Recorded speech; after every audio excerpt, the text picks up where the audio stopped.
ladies and gentlemen, and welcome to Fight for Our Freedom Radio. And I'm your host, Badbaby, accompanied by my co-host, Robert Pepino. And tonight we have with us Marshall Masters, and we are going to be talking about Planet X. All righty then. Welcome, Marshall. Welcome back, Robert. I'm glad you guys made it in time. We did. Yeah. Just in the nick of time. Just for those that were here last week, I just want to let you know I did get a hold of Robert Evans. He did not show up because it was personal, and he is fine, so we rebooked him for next week. So everybody can quit worrying. Robert is fine. Wonderful. It's good to hear you, Marshall. How you doing? Hey, bad girl. Bad baby. She's a bad girl. Marshall, she's a bad girl. Yeah, she is. Yeah. And how are you doing? I am doing a lot better, and I've been being very, very blessed. So, I'm blessed with all the people that come to see me and that are staying with me and come on my shows, and my health is getting better. So I'm doing pretty good. I can't say that I'm not, having a good time towards the end of this year, because I am. That's not too bad, right? Everything happens for a reason, my dear. Absolutely. And we have some things to tell you tonight that we've been seeing. But before we get started, Robert, why don't you give out Marshall's file? Yeah, absolutely. First of all, Marshall's website is, you can go directly, just type in marshallmasters.com, and that will bring you directly to his home page. Now, for all of you who are new to this broadcast, Marshall Masters has been, talking about Planet X and doing the real work here, guys, since 1998. This was, just so you guys know, Marshall is a real science guy. He used to work for CNN, gang. That's when they were a real news organization, not the fake news organization that they are today. But he was doing this way, way, way back when it was all truth and reality, and that all seemed to change. During the Bill Clinton years, and Bush and Bill Clinton and Obama. I mean, I think he saw the writing on the wall and basically stepped out of the way as they are getting crushed today. But Marshall's the real deal, gang, okay? And he has been doing the observation of Planet X for a long, long time. And this all really took place when he took us, I believe, if I'm correct, Marshall, when you had frequent trips to Russia, working on news stories at the time, and saw that basically the North Pole looked like cracked glass on a windshield, which really got your attention, which was extraordinary. That you understood that there was something very, very wrong happening at the time. Ever since then, okay, he has been pursuing the reasons why this took place, and it led him to Planet X. He wrote his first article, I believe, it was in 2001 on Planet X, and it was overwhelming for him at that time. And, back then in 2000, yeah, the Internet was growing, but not like we are all involved in it today. Since then, we're talking 20 years. Going into next year, which is just a few weeks away, that will mark 20 years of him doing the investigations, the reality of Planet X, and all the videos he has done since then. And I followed him closely and have been following him closely, I'm going to say, and be as honest as I can here, for the better part of, as far as the videos are concerned, better part of 10 years. And I told Marshall, when I was on the Internet and investigating things, I believe I ran across across his first article that he had written about Planet X back then. So it was extraordinary to me. I knew things were really changing, but my real eye-opener was around 2006, 2007, and realized that things were drastically changing on our planet. So without further ado, I want to present our guest tonight. And by the way, he is coming out with a new book, and it's going to be incredible. And Marshall, I apologize. I I did forget the title. I'm sorry, my friend. But I'll let you throw that out to the audience. The book I'm working on right now is titled Radio Free Earth. And what I'm doing, I've spent 2 years of research on this. And this is about using amateur and consumer radios for communications during the tribulation. Because what I really see is, in a nutshell, if you're radio hams, you have a different passion than survivalists. And I am a ham. I have a general license, and also I'm a member of ARES, Amateur Radio Emergency. And the thing I see is, for regular hams, it's a hobby, it's a passion, it's a love. They want to do contests and go out and, get QSO postcards in the mail from people they've contacted overseas. And that's really where their passion lies. Whereas with preppers, for them, radios are really not much different than a trenching tool. It's a tool. Right. And so they don't have the passion.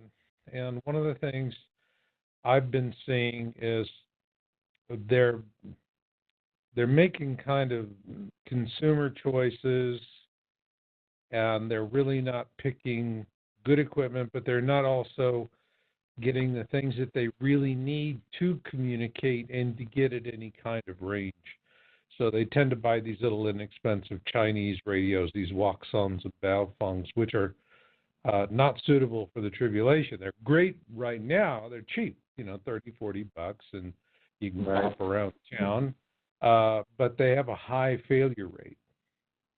And they're certainly not going to withstand the test of time. And you're not going to have the range with these small handhelds. So you have to get into the larger radios. And there's a lot there. And what I'm doing with the book is boiling all of this down for people who are going to lead a community. And they'll find radio hams. They'll find people who have engineering background. But they need to understand their world and how to talk to them, so that as a leader, they can say, well, I know what I need to do, but how do I express it to somebody who talks in a language that's pure technobabble to me? So that's really the point of the book. It's to help people to have conversations so that they understand the technology, that they can solve a lot of problems on their own, but also that they can work quickly with people who have much more advanced technology and experience that can do the other things that they need to get done. So I've got a question for you, Marshall. You brought up the point that you've got these guys who buy these very inexpensive shortwave communication devices, and I would think that, and this is just my thought process here, I would think that even if they have these inexpensive devices, at least you can get some information from your local area, which would be a really good thing, because in a crisis situation, such as what we may be facing here in the near short term, could be vital information to survival for a lot of people. What are your thoughts on that? Well, that's what I'm talking about in the book. And there's different kind of radio equipment that you can use. And there are a lot of factors people don't take into consideration. The companies that do make the radios that you want to use, avoid the prepper market like the plague. Why because, is that? Well, it's two reasons. One is, they're preppers, so there's that natural prejudice. But it's more a case of you're dealing with people who do not have a genuine interest in amateur radio. So consequently, they're not going to spend the money to get the good radios, to get the good equipment that they need. They're going to be like consumers. It's like, wow, this one here is $200 and this one's $40. No brainer. They both do the same thing. But the difference between the two of them is, how long that radio is going to perform, how well it can work under adverse conditions. These are the things. The Chinese are entering into the amateur radio market, and they're going at the prepper and survival audience. I mean, it's just staggeringly impressive at how they are marketing to these folks. And Marshall, could you give us a roundabout figure that it would cost to set up a good setup with ham radio? Well, if you're doing a good ham setup, it's a few $1,000s to really do it, to get the right kind of radios, and to get yourself set up the right way with, lightning, arrestor protection, power protection. It takes a little bit. It's just not, you're just not going to do it for $100 or less. So the whole premise of the book is I'm not talking to the me and mine preppers, the ones that are just, it's me, my family, and we'll figure it out. What I'm really doing with my book is I'm talking to people who are going to be leading a community that can pool resources. So we're talking 100 to 150 people. And so now you have to do it. Now, there's radios that you can get in a community that are inexpensive and reliable. GMRS radios like these Motorola's, the ones that the hunters like. And they're interesting because they have animal calls on them you can program. But that's great. But these things are, they're rated, interestingly enough, they follow industry ratings for water. Some of these radios, you can drop them in a pond and they'll float and still work.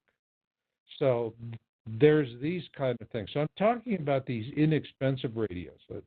If someone wants to just do real basic, then and you're doing it yourself and you're only going to do it for your family, then GMRS, these little GMRS bubble pack radios, you can buy them really cheap, but they're good. Motorola's my favorite brand. And then get yourself some CBs and citizen band, but single sideband citizen band, which is important. That gives you the distance. There's two modes with CBs. When you see the guys going up and down the freeways, that's AM mode. And that's only good for a few miles. But it's really good for folks that are traveling down the road. On the other hand, if you have a single sideband CB radio with the proper environmental conditions and a good antenna, you can contact people as far away as England. Yeah, that's what I was getting, well, at least my thought process was going.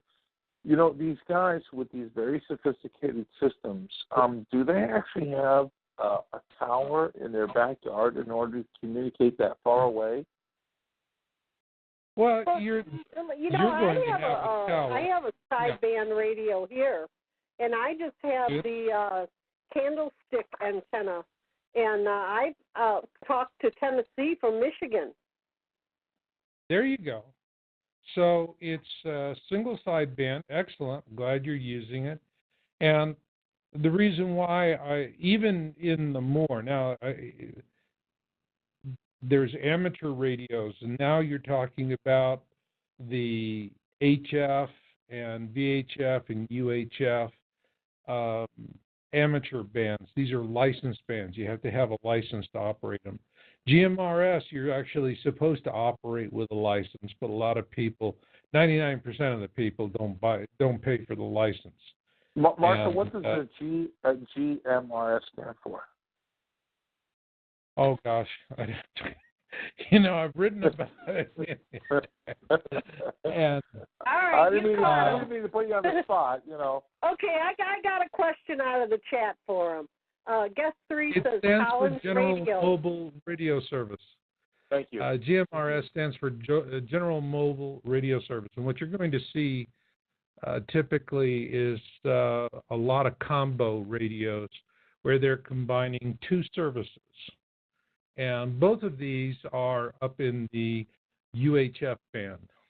And they're doing FRS, and that's Family Radio Service, and then it's combined with GMRS.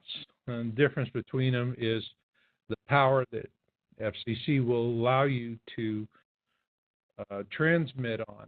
These are what we call channelized radios. So you have channels just like a CB, 1, 2, 3, 4, 5, 6, 7. Whereas with amateur radios, you're tuning in frequencies.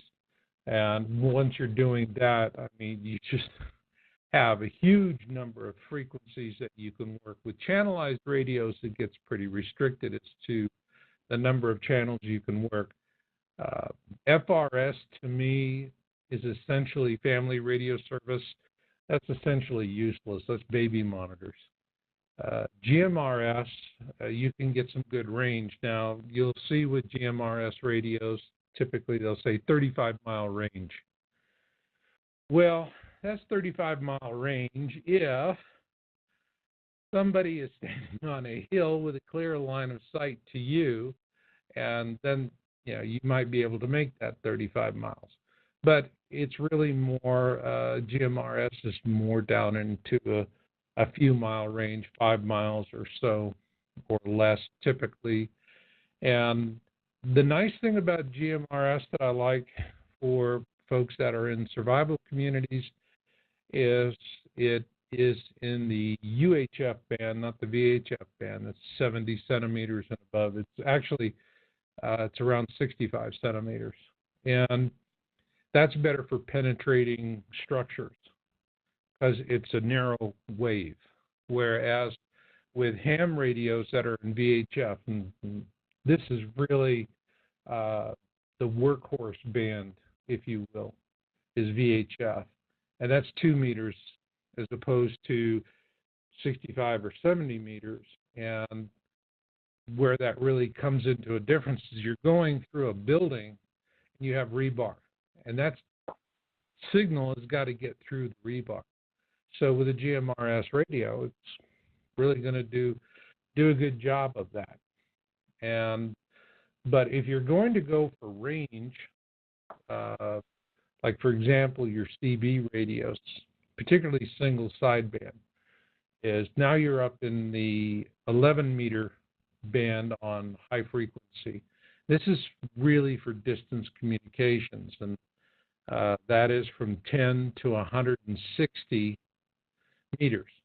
And so this is that's the reason why CBs are going to, that's the reason why you're able to communicate at such distance with your single sideband. Right. Single sideband is very, very efficient.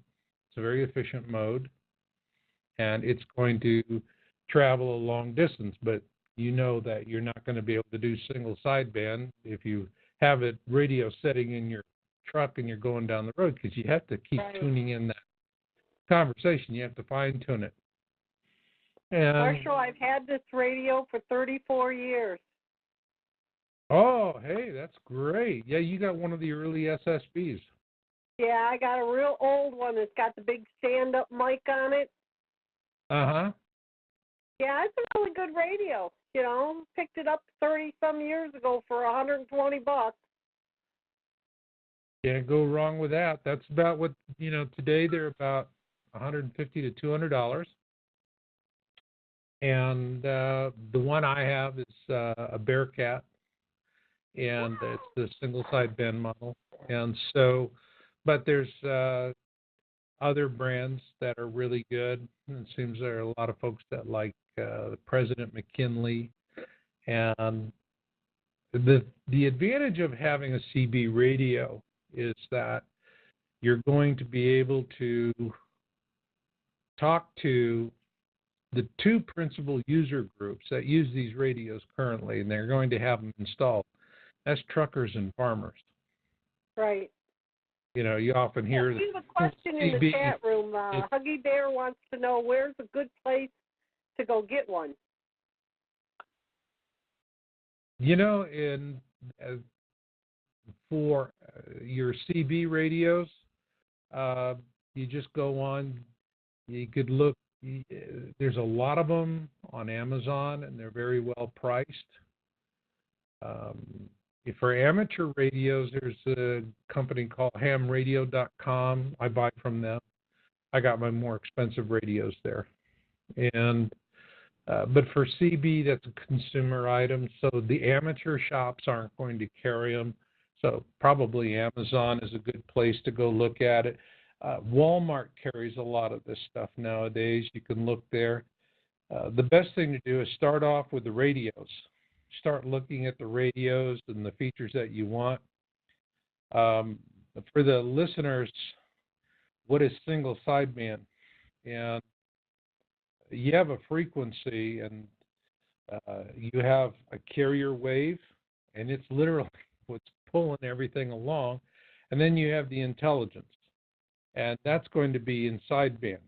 And you have when you're talking on a regular CB and you're just talking to truckers, you're in amplitude modulation mode, AM mode. So what your radio is transmitting is the carrier wave and two sidebands, one below the carrier wave and one above the carrier wave. And when you go into a radio that has single sideband mode, what it does is it eliminates one sideband and the carrier wave and puts all the energy into one of the sidebands. So that's the reason why with your sideband radio, you know how you have upper sideband and lower sideband? Yeah, absolutely. I'm sorry, yes, that's what I have. I have upper and lower. Right, you have upper and lower. And so if you say upper sideband, what it does is it takes everything and puts it in the upper sideband. You switch it to lower sideband, puts everything into the lower sideband.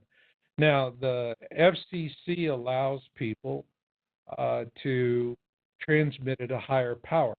When you are transmitting in AM mode, you know, you're out in traffic, that's 4 watts of power. Now, put this in perspective. There are a lot of amateur hams that their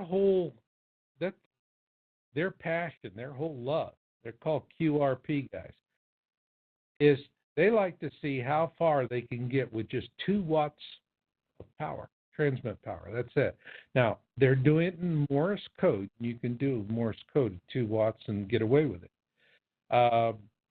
And so when you say 4 watts, it's relative. I mean, but on the other hand, when you go into single sideband mode, the FCC allows the radio to transmit at 12 watts. And that's 12 watts PEP, peak envelope power. And what that means is basically it's an average. You know, it's when you're talking in the conversation, it's your loudest volume the radio's going to put it out at 12 watts. But then when you start talking soft like this, then it starts backing it down. So with PEP power, you kind of just say, well, all right. If you were going to have a constant power setting, it'd be more like 6 or 7 watts. Now, but Marshall, still the same. in order to run these, we're going to need a battery, correct? And don't the batteries have to be in some kind of a protective enclosing? Well, your batteries, you're going to be running 12-volt batteries. Now, here's an important thing with the kind of radios that you're going to have for survival. If that radio has a 110 plug, that's how you power it. You plug it into an outlet. Not going to do you a whole lot of good during the tribulation when the grid is down. All right. Well, and that was my question. Okay. Yeah, Marshall, my question was this, is like, what's going to happen when an EMP hits? Because, I mean, most likely that's going to be the causal event of what, Planet X is bringing in with it as it affects our sun, is going to be a discharge from the sun, bringing a massive EMP, coronal mass ejection, or a solar event that hits our planet. Now, granted, I got this part depending on where we are on the planet at the time when it hits. Communications will be fried. Is there any way to protect that? Can you do something to mitigate that? Well, you can. There's strategies. As a matter of fact, I just finished writing that chapter. It's funny you should ask. And it's going to be a lengthy chapter. It's long enough to be an ebook on its own. And there's EMP, which stands for electromagnetic pulse, and then there is lightning. And both are going to create power spikes. And it's the power spikes that will hit your electronics and cook them in their own juices. Now, there are going to be power spike events that are survivable with or can be mitigated, and then there are the ones that just no way, no how. You take the hit, your equipment dies. So I have a strategy that I present in the book, and it's got quite a few things to do. But probably at the top of the list is redundancy. And here's where people it takes them back a little bit. And I'm saying, what you really need to do is if you got one radio that's working, you need two in the box. Because eventually that one radio is going to get fried. And this is a real problem. I mean, one of the worst dangers is actually going to be direct lightning strikes. Now, lightning is direct and it's indirect. And we have ways that we deal with lightning. So, for example, you want to protect your house, you're going to have lightning rods installed. The lightning rods are going to be poking up through the top of your roof, all right? And then those are going to be connected with this big lightning cable, big copper cable. That is going to run down the side of the house and go to your grounding rod or a field network of grounding rods. And the whole strategy with lightning is that the way I explain it in the book is lightning is pretty much single-minded, all right? It wants to find some way to neutralize or balance itself, all right? So you want it to go to ground. And the analogy I used is it's like when Playboy first came out. The standard joke was everybody said, I get it for the articles. But what's really happening, what you have to think of is you want to create a situation, a grounding situation that to the lightning is the Marilyn Monroe fold out. It's like, I want to go that way. All right? Right. And right. you want to direct that. Now, people talk about voltage, but really when you're talking about this kind of protection, it's current. That's really what does the damage. Because current's the electrons moving through the line. And boy, when that stuff hits, it, for a good example, and this is something where amateur radio, you have repeaters on the mountaintops. And guys will use these repeaters to contact, and then it takes and gets them out even further because the repeater picks up their signal, say from their little handheld, like a Baofeng, and then sends it out at a higher power so it has greater range. And they're going to have an antenna mast, several antennas on that mast. So you have a lightning storm. And let's say there's 5 antennas on that mast. All 5 of them have some kind of protection. But the lightning strikes one antenna, ignores the other 4 or 5, but hits that one antenna. That is a direct strike. And you know it's going to be a direct strike because when somebody finally gets up to that mountaintop to check out the equipment room, the radio that was connected to that antenna is a smoldering heap of whatever in the corner, because literally it just gets blown right out of the equipment rack. It's that powerful.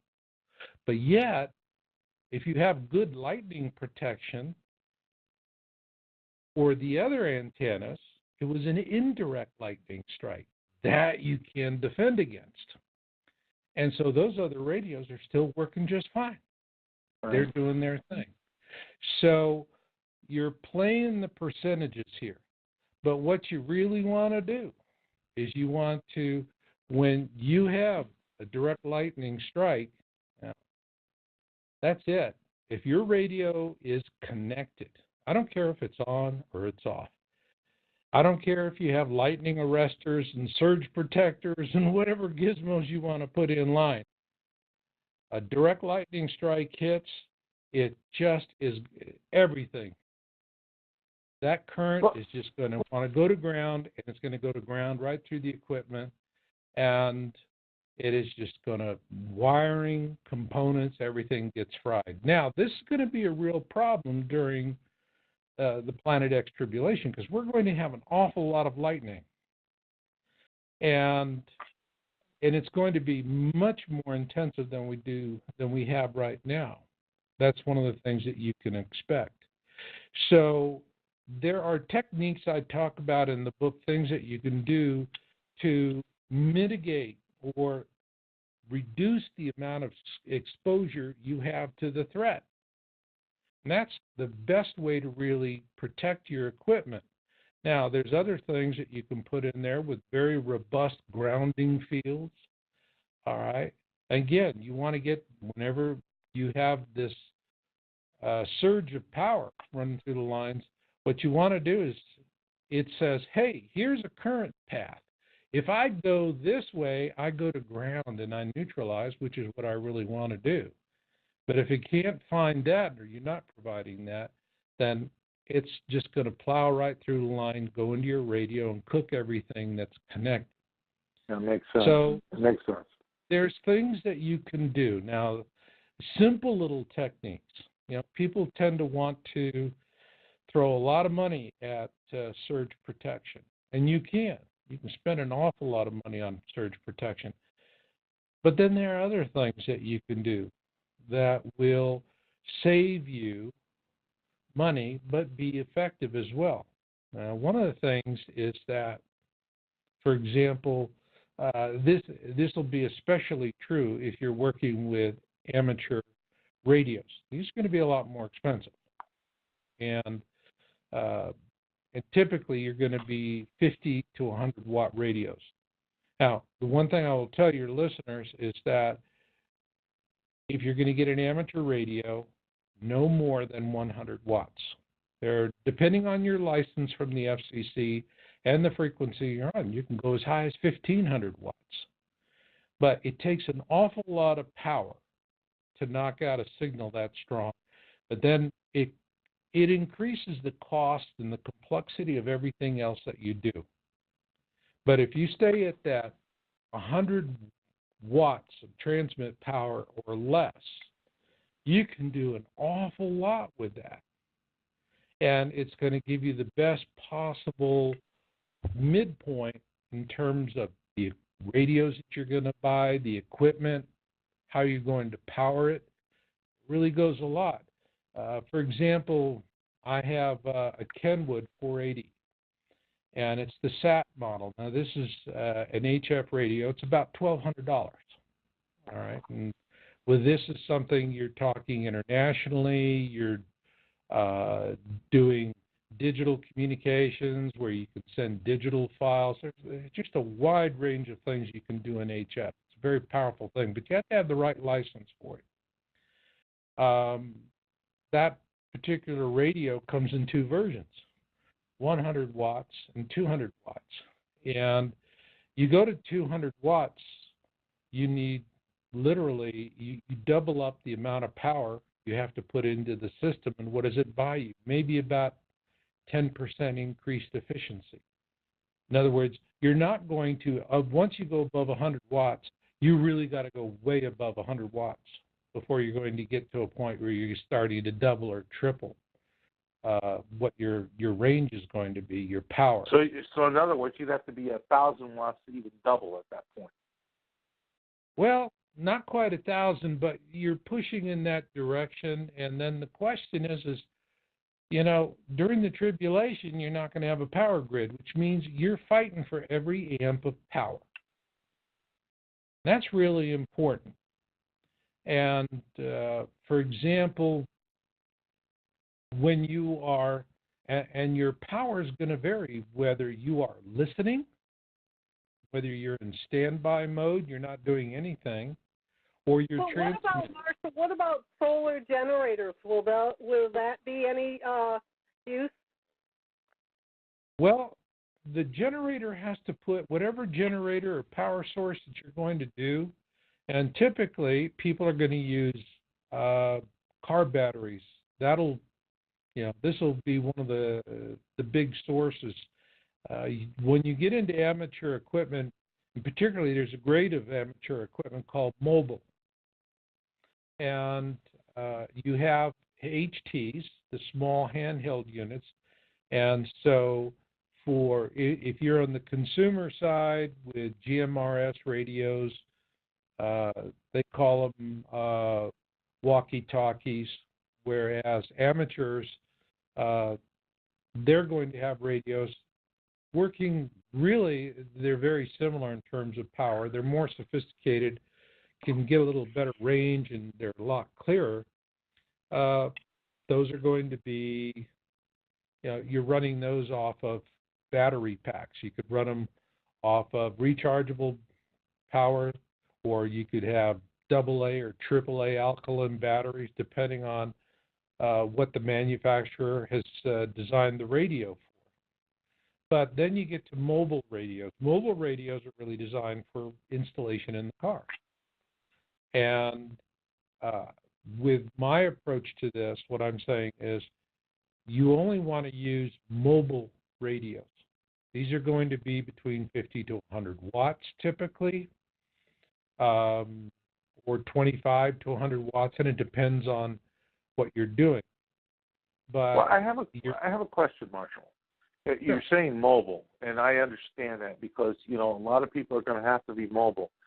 But does that mean mobile with vehicles? Because as I see it, if this thing comes down and it affects the power grid, that means you're not going to really be able to get gasoline for your vehicle unless you know how you just siphon gas out of a pump at your local gas station. I know how. Right, I know too. I do too. It's a class of radio. It's a class of radio. For example, Badbaby, you're talking about your single sideband. That's a mobile radio. All right, it's a little box. What about 6 inches? You know, 6 inches by 8 inches by 2 inches, whatever. That's a mobile unit, and the thing about a mobile unit is it's going to be different from something that's a base station unit, particularly anything that plug into a 110 outlet. Pardon? Mine is a base station. Well, yours is a base station. It was an old radio when I bought it. And how do you power it? Is it do you plug it into the wall, or do you have it plugs into the wall. Okay, so what you have is a base station unit. And mobile units are not going to run off of 110 power. That's an easy way to distinguish it. Whereas a base station unit is going to do that because when you get into a base station unit, you're getting into a larger radio. It's going to have a lot more features. Typically, it's going to have more power. You're going to have amplifiers. you're getting up there where you're really, wanting to reach out and touch somebody.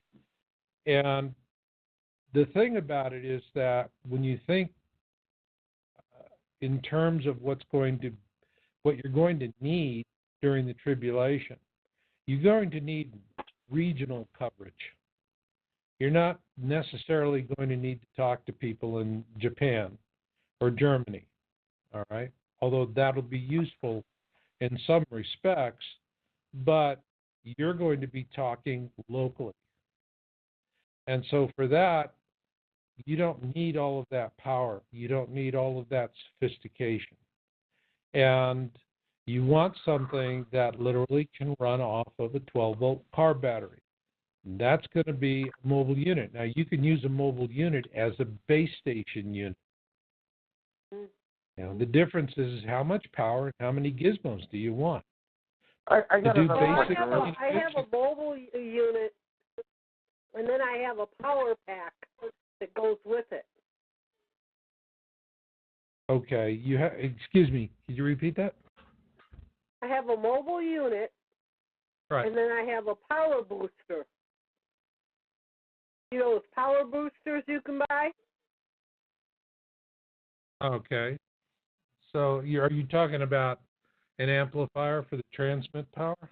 Yeah, I'm talking about like you get in trouble for blasting everybody out. So what, you have like a 100-watt amplifier? 500 watts. Oh, you naughty girl, you. You naughty girl.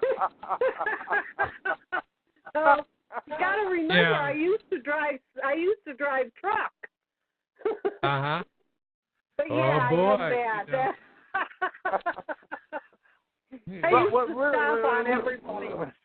Let me throw this in really quick. You brought up a 12-volt battery. My question is this, okay? You know that battery's only going to have so many lifetime hours in a critical situation, right, Marshall? Right. So when would be the most optimal time to use that radio and then disconnect it from that 12-volt battery, trying to make the lag for that battery last as long as it possibly can? Well, I already have a plan for that. That's the right question. All right. I have a solar generator that I'm going to hook up to a battery charger and charge it up. That's if right. you have gasoline. You can do that. You can charge, No, I have a solar generator. Right. Okay, I didn't hear that part. So a lot of people, and you can get,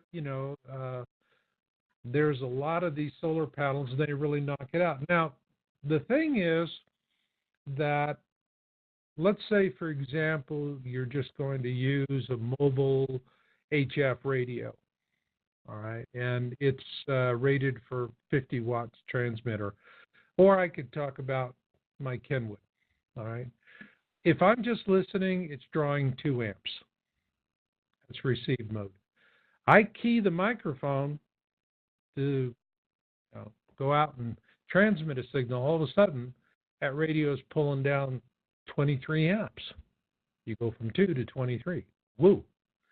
That's huge. You have to have a power source that can deliver it.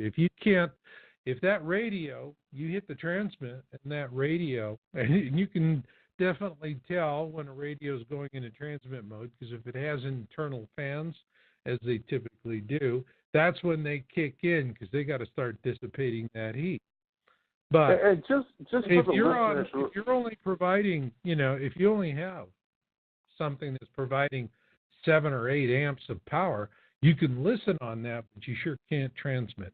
Now, on the other hand, there are radios that are designed to work with very, very little, power.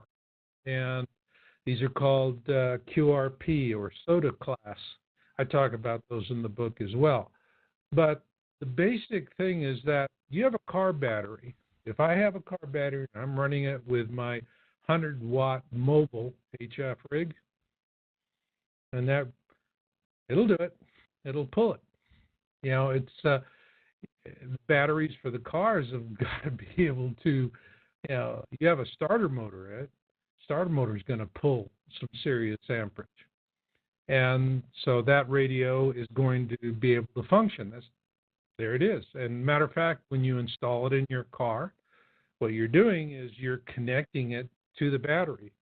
And a lot of times people will take a radio that is pulling a heavy draw, like 20 amps or so, and you don't want to run that off a cigarette lighter. Ideally what you want is that you want to have a dedicated line going to the battery terminals straight off. And it'll work just fine. It'll work just fine. But here's a more practical route, because you're going to spend a lot more of your time listening than you are talking. One of the things that's going to really trip a lot of people up is they're going to get a radio, and they're going to pull it out of the box. Maybe they're lucky, and they start hearing some people out there. And they're going to want to start talking to them. The wide, wonderful world of two-way communications. Well, there's going to be a lot of nasties out there with radios, and they're going to know how to use them. And they're going to be looking for people who really don't understand what's going on. So you have a conversation with somebody you think is going to be pretty decent, and what they're going to do is lead you into a trap. And can't they, Marshall, they can use the meter on there to talk to you and tell when it's getting stronger and stronger and locate you. Well, there's triangulation. There's techniques. As a matter of fact, ham radio operators, this is one of the things that they love to do, is to go out and triangulate somebody. But you have to have specialized equipment, special antennas for doing this. But you can do it. You can triangulate somebody. They have to be broadcasting a lot. On the other hand, you have somebody that just got their little $30 Baofeng out of the box, and oh my God, they're talking to somebody, and it's like, wow, and they say, hey, we're over here by this place, and there's food and water, and then that's it, they disappear. So, oh my gosh, we heard it. This is like, remember the early days of the internet? If it's on the internet, it's got to be true. And people will fall for that, and they'll run over there. Then, boom, they get zapped. You see, the thing is, for the tribulation, you want to spend more time listening. The only time you want to kick up your radio and transmit is when you have something important to say, and then less is more. You don't want to gossip. Gossip takes a lot of power.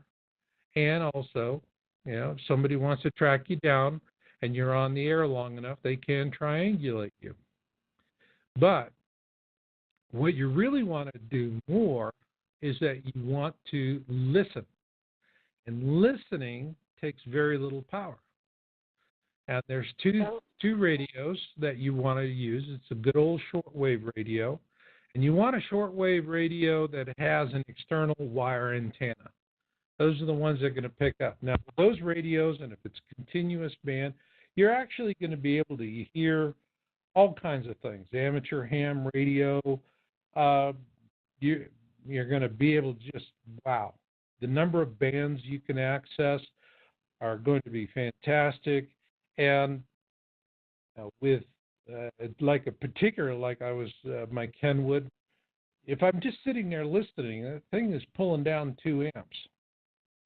But if you got a shortwave radio, little small hand shortwave radio with a wire antenna, it's pulling down maybe 1/10 of that power. Okay? So that gives you a lot of legs for listening. So what you want to do is there's 2 kinds of radios you want to use for listening and monitoring. And one is the good old police scanners. And that's, now those radios were very, very popular for many years. But now what you have is all these municipalities are going to digital radios. And they're also encrypted. So even if you could listen in, it's just going to sound, yes. And alarm. Anyway, sorry about that. So on the other hand, though, you're going to be able to monitor a lot of traffic. You have a police scanner. Well, you're going to be able to listen to CB traffic. You're going to be able to listen to GMRS. You're going to listen to several bands and services. And again, very, very miserly amount of energy that you're pulling down. And these shortwave radios, these police scanners, you're talking about $100 or less for a good quality radio. And if that and gets Marshall, I found a lot of my equipment at yard sales. I mean, I found my portable and my 500 amp. I paid $200 for it at a yard sale. Wow, yeah, and that's a great place to, and you'll find a lot of CB radios in yard sales.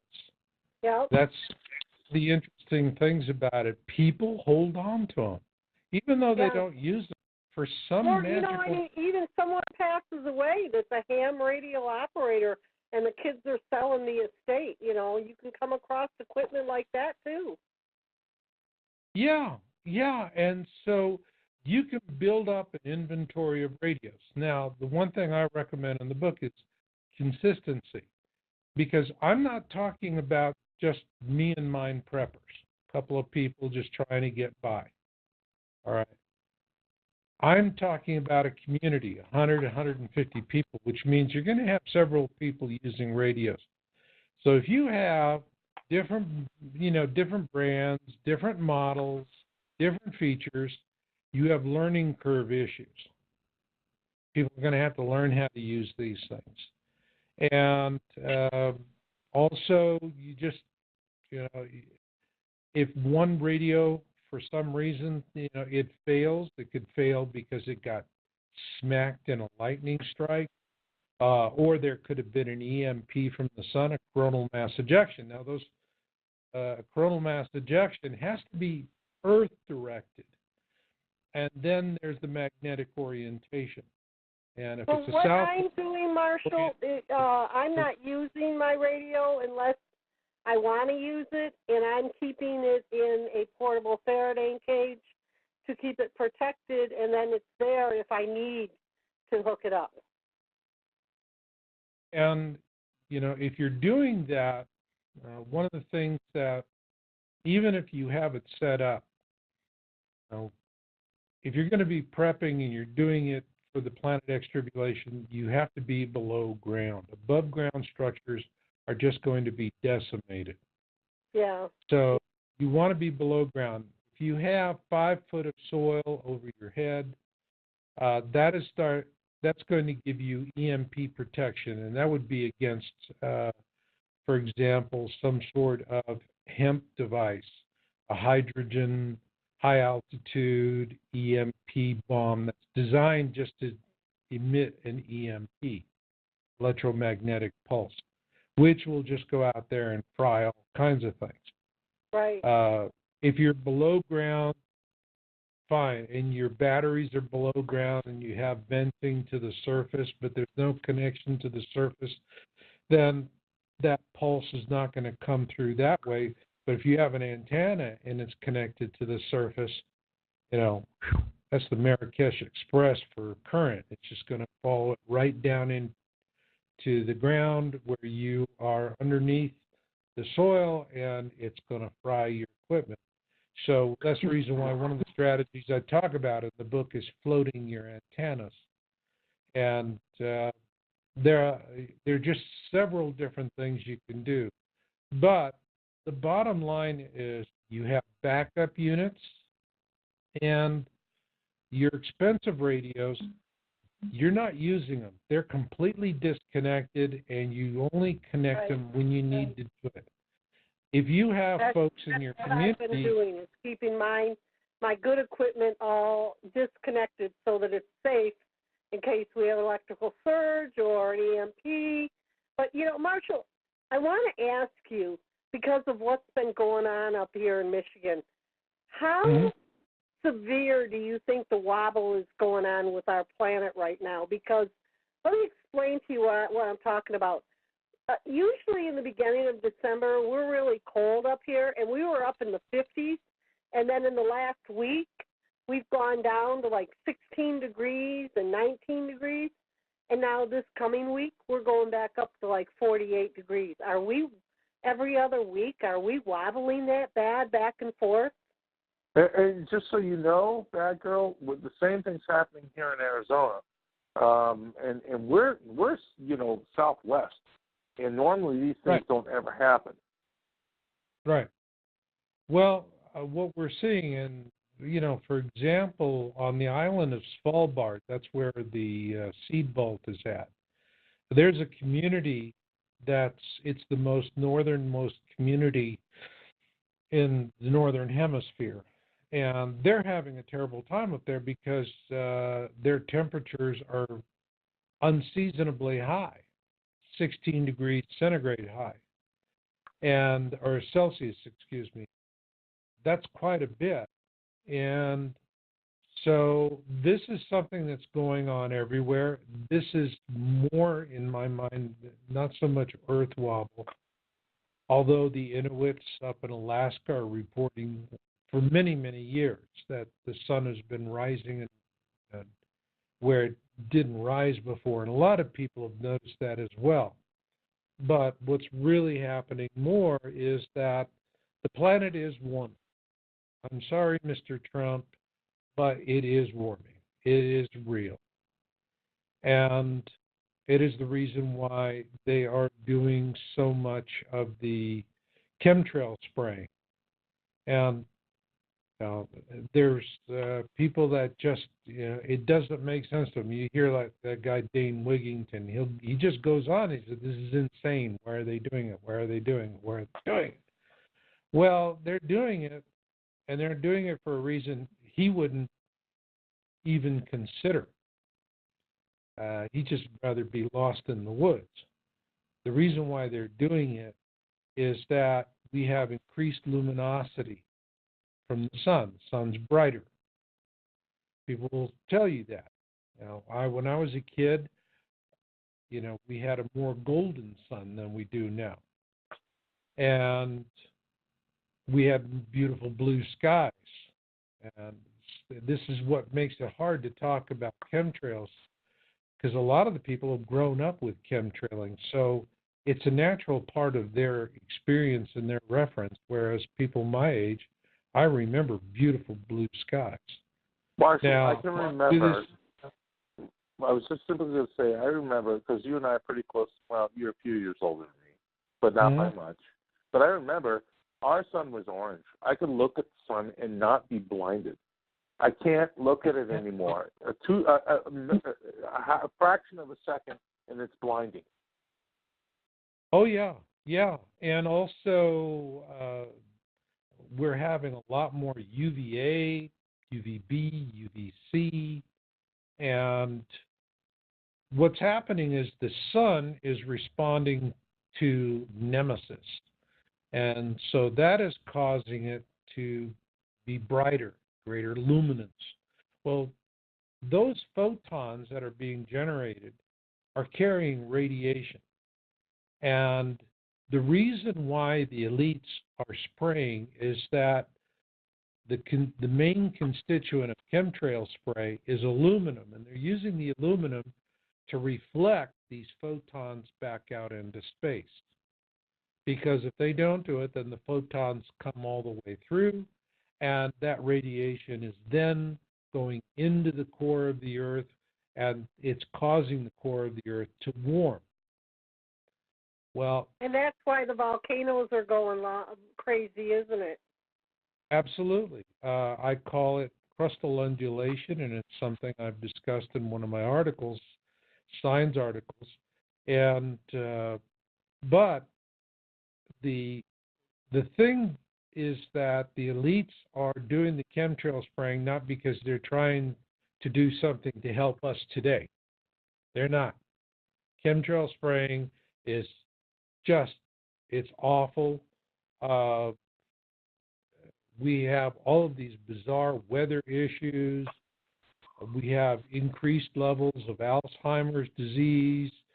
Bees are dying, and when they take and they examine the bodies of these dead bees, they find that there's enough aluminum in them, 50 times more aluminum than is necessary to give a human being Alzheimer's. Well, look what they've done to the trees in California. They've made them matchsticks, and they're nothing but, kindling for these fires. That's right. They're doing all of this, but are they doing it for those who are alive today? Is it for the benefit of us today? No. The reason for all the chemtrail spraying is that what they understand, the elites understand, is it doesn't matter whether they are spraying or they don't spray. There's going to be a catastrophic biosphere implosion. Life is dying. It's happening. We're in the Holocene extinction event. In this extinction event, we're already seeing half of the coral in the oceans is dead. It's dead from a number of factors, acidification and so forth, but the number one factor is temperature. The seas are warming. Yep. And this is a real concern. In another decade, we could wind up maybe there's only 4 or 5% of the corals that are going to be surviving at that time. Along with the corals dying, we also have kelp forests that are dying. And the thing about kelp forests and corals is that these are essential for nurseries, for fish stock. Yeah. And for the third world, what's happening right now is they're literally losing a third of their protein source. Yeah, they're drowning, Marshall. It's the flooding has been unprecedented worldwide. But the worst part is that it's not just the flooding; it's that it continues to as a reoccurring event on monthly basis. It's crazy. It's and no one's paying attention to this. They're looking at it like, oh, it's fine, it's normal, everything's going along just fine. No, people are losing their lives, they're losing their homes, they're losing their livelihoods. But the most part, they're losing their lives. And in the mainstream media, the propaganda of mainstream media continues to ignore it completely because they think we're, again, a bunch of sheep. Under their control.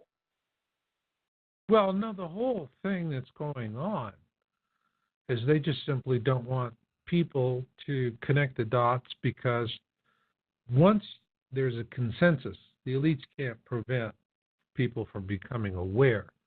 But what they can do is prevent people who are in awareness from coming to a consensus. And once there's a consensus, and people can mobilize and take action, that's when it becomes a problem for them. So the whole point is to keep it this way.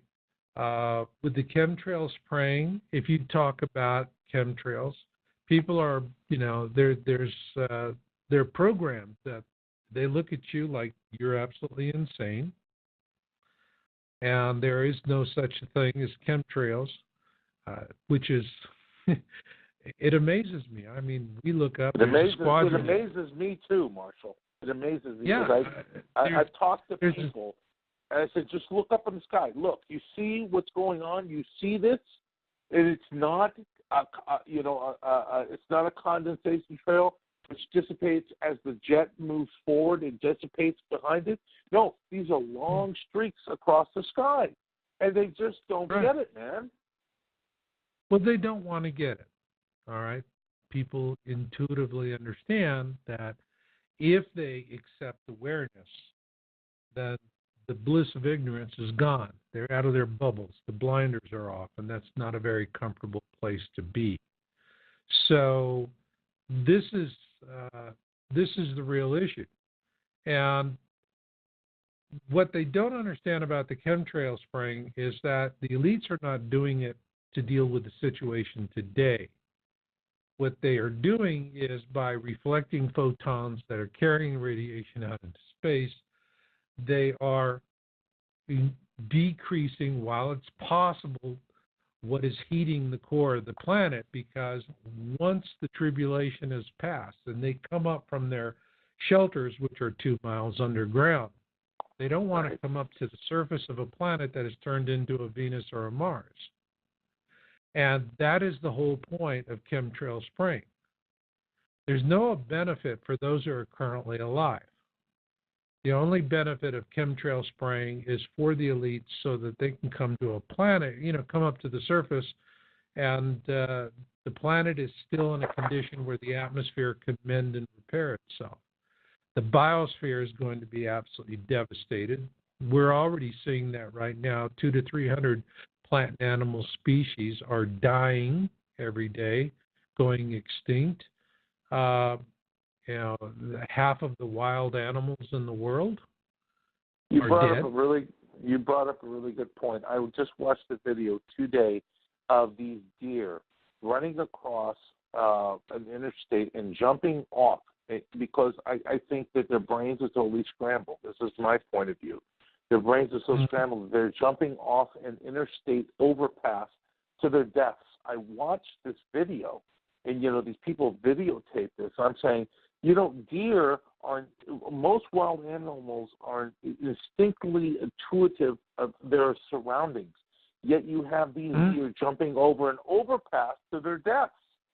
That would tell me that there's something seriously wrong going on with their brains, or at least with because all of us have that magnetite in our heads that gives us a sense of direction.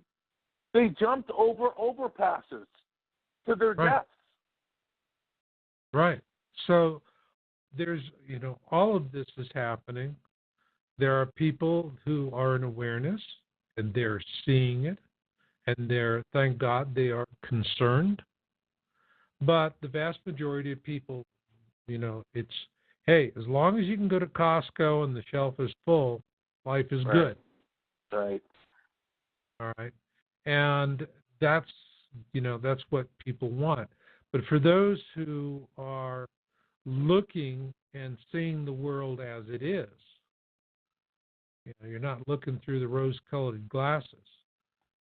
There's a tremendous amount. It's deeply concerning, and the mainstream media has, this is the biggest story since Exodus, and they're screwing the pooch.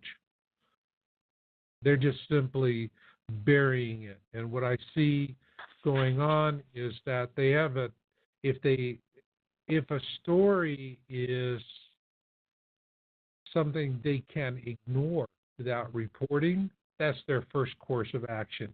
If they have to report it, it's brief, and then it's dismissive with, really nonsense explanations as to why things are happening. And then after that, if they have to, there are people that are being very vocal about it, then they're trashing their reputations and making them look bad so that people will not pay attention. But all of this is going to work as long as there's some relative measure of quote-unquote normalcy. But, look at what happened with Nazi Germany. Joseph Goebbels was, when they were winning, it was easy for him to be, this heroic Mr. Right guy. Once they really started losing because they were making bad calls, then there was that next immediate step. So it's like, okay, we're going to declare total war. They were already in total war, but they declared it. They played, word games. And everybody's clinging to there's going to be a wonder weapon or this, that, and the other thing, and it all falls in. So even when there's enough awareness that things are bad, if we look at the fall of the Third Reich and human nature, it tells you people are going to cling to the worldview they want to maintain. And they're going they don't want to live outside They don't want to live outside the box, Marshall. That's what it is. That's the bottom line. They're content in living their small little box and keeping contained in their minds, so they don't have to look at the overall view of what is really happening in the world. They say, This is my little area of my life, and I'm not going to let anybody affect it, so I'm just not going to pay attention to what's really going on. Right. And that's what's going on. It's cognitive dissonance, normalcy factor, but this is the way it is. Now, at some point, that house of cards is going to collapse. Yeah. And that's when you're going to have a lot of people getting very erratic, very angry, very fearful. And those are going to be dangerous times for people who are in awareness, who don't understand the need to handle those circumstances with a tremendous amount of discretion. First off being, don't start telling everybody, I've been talking about this forever and I've been seeing it coming and blah, blah, blah, and I was right and everybody else was wrong. You're going to wind up, they're going to throw a rope over a tree and hang you. I'm serious. Oh, I'm yeah. not making a joke. Oh, no, you're dead serious, and Yeah. I already know that. Because the moment you start talking truth, people don't want to hear it. And the moment those things start to come down, then they're going to blame you because you are the arbitrator of this information. You know what? They always want to kill the messenger. Every time, Marshall. They want to kill the messenger. Well, you're going to be the manifester. Somebody is going to say, this is happening because you manifested it through your own thoughts and ideas, which the universe translated into this reality that's killing us. Ergo, we kill you, the manifestation stops, and everything goes back to normal, and we can go back to Costco. All right. Right. So what do? Somebody says, get a rope, and next thing you know, your neck is snapping, if you're lucky. Right. And that's just the way it is. So for the people that are in awareness, I always tell them, just good golly, don't go out there and start talking to folks and trying to spread the word. I did a video back in 2010, 5 Stages of Catastrophism. And you can see it from my website, wowusa.com, and I explain the process. And in there, what I'm trying to say is, here are the 5 stages, and here's the reason why. You really got to be careful who you're talking to. But on the other hand, if you understand that you have to have that discretion, you use that to your advantage. That was the reason why I wrote Surviving the Planet X Tribulation, a faith-based leadership guide. Because there are a lot of people out there who are in awareness, and I've been hearing it for so many years. It's like, well, why the hell am I in awareness? I can't afford bullets, beans, and bunkers. All right. And they're seeing themselves through the consumer model. We live in a society where we define who we are and what our value is by what we have. Do we have the best-looking spouse? Do we have the best job, the newest car, the biggest house on the block, all of these things? That's really how we're taught to evaluate our lives. And if you look around and you go, well, I don't have it, then what does consumer model tell you to do? Go out and work like a dog, raise the money, go into debt, but buy it so that you could be a whole person. All right? But if you're going to come at this from a standpoint of awareness, don't look at what you don't have. Look at what you do have. That's where your real strength is. People in awareness don't understand that their single greatest gift, and it's their countenance. And what in the book, what I'm saying is, and I also have a video series I did, 2 Suns in the Sky. You're out, you're looking for faith-based organizations, small independent churches, so forth in your area, and you are doing reconnaissance. It's methodical reconnaissance, all right? And you're looking for a community that you could say, well, if everybody in this church gets together, they're the kind of people I want to hang with during the tribulation. You're absolutely right. But then you have to look, pardon? I just wanted to bring this up because you're rolling into this, so the reality of what's really going on. And I know you posted this article on your site for tomorrow, for December 16th. But it says, do videos of Planet X objects really prove anything? And you do a wonderful job of explaining the reality of what these common people, you, me, and everybody else who are seeing something so bizarre to them that is saying, this can't be right or this can't be real. But the reality is it's there. And I talked to you, what was it, 7 days ago, last week? And I told you I saw it with my naked eye. Nobody, and I'm sorry I didn't have my phone in hand to snap that video, pictures or video. But, Marshall, the videos that you just put up recently have been extraordinary. And these are coming from ordinary people, gang. Pay attention to this. Ordinary people who are saying, I'm seeing something and I don't know why I'm seeing this. And they're going to Marshall Masters saying, he's doing the analysis of the video, and he's giving the sniff test and saying, guess what? Yeah, that's really real. And these are common, ordinary day people who had nothing to do with Planet X, didn't know anything about this, maybe had been introduced by friends or neighbors or even a spouse in some cases, and saying, this is real. This is a fact.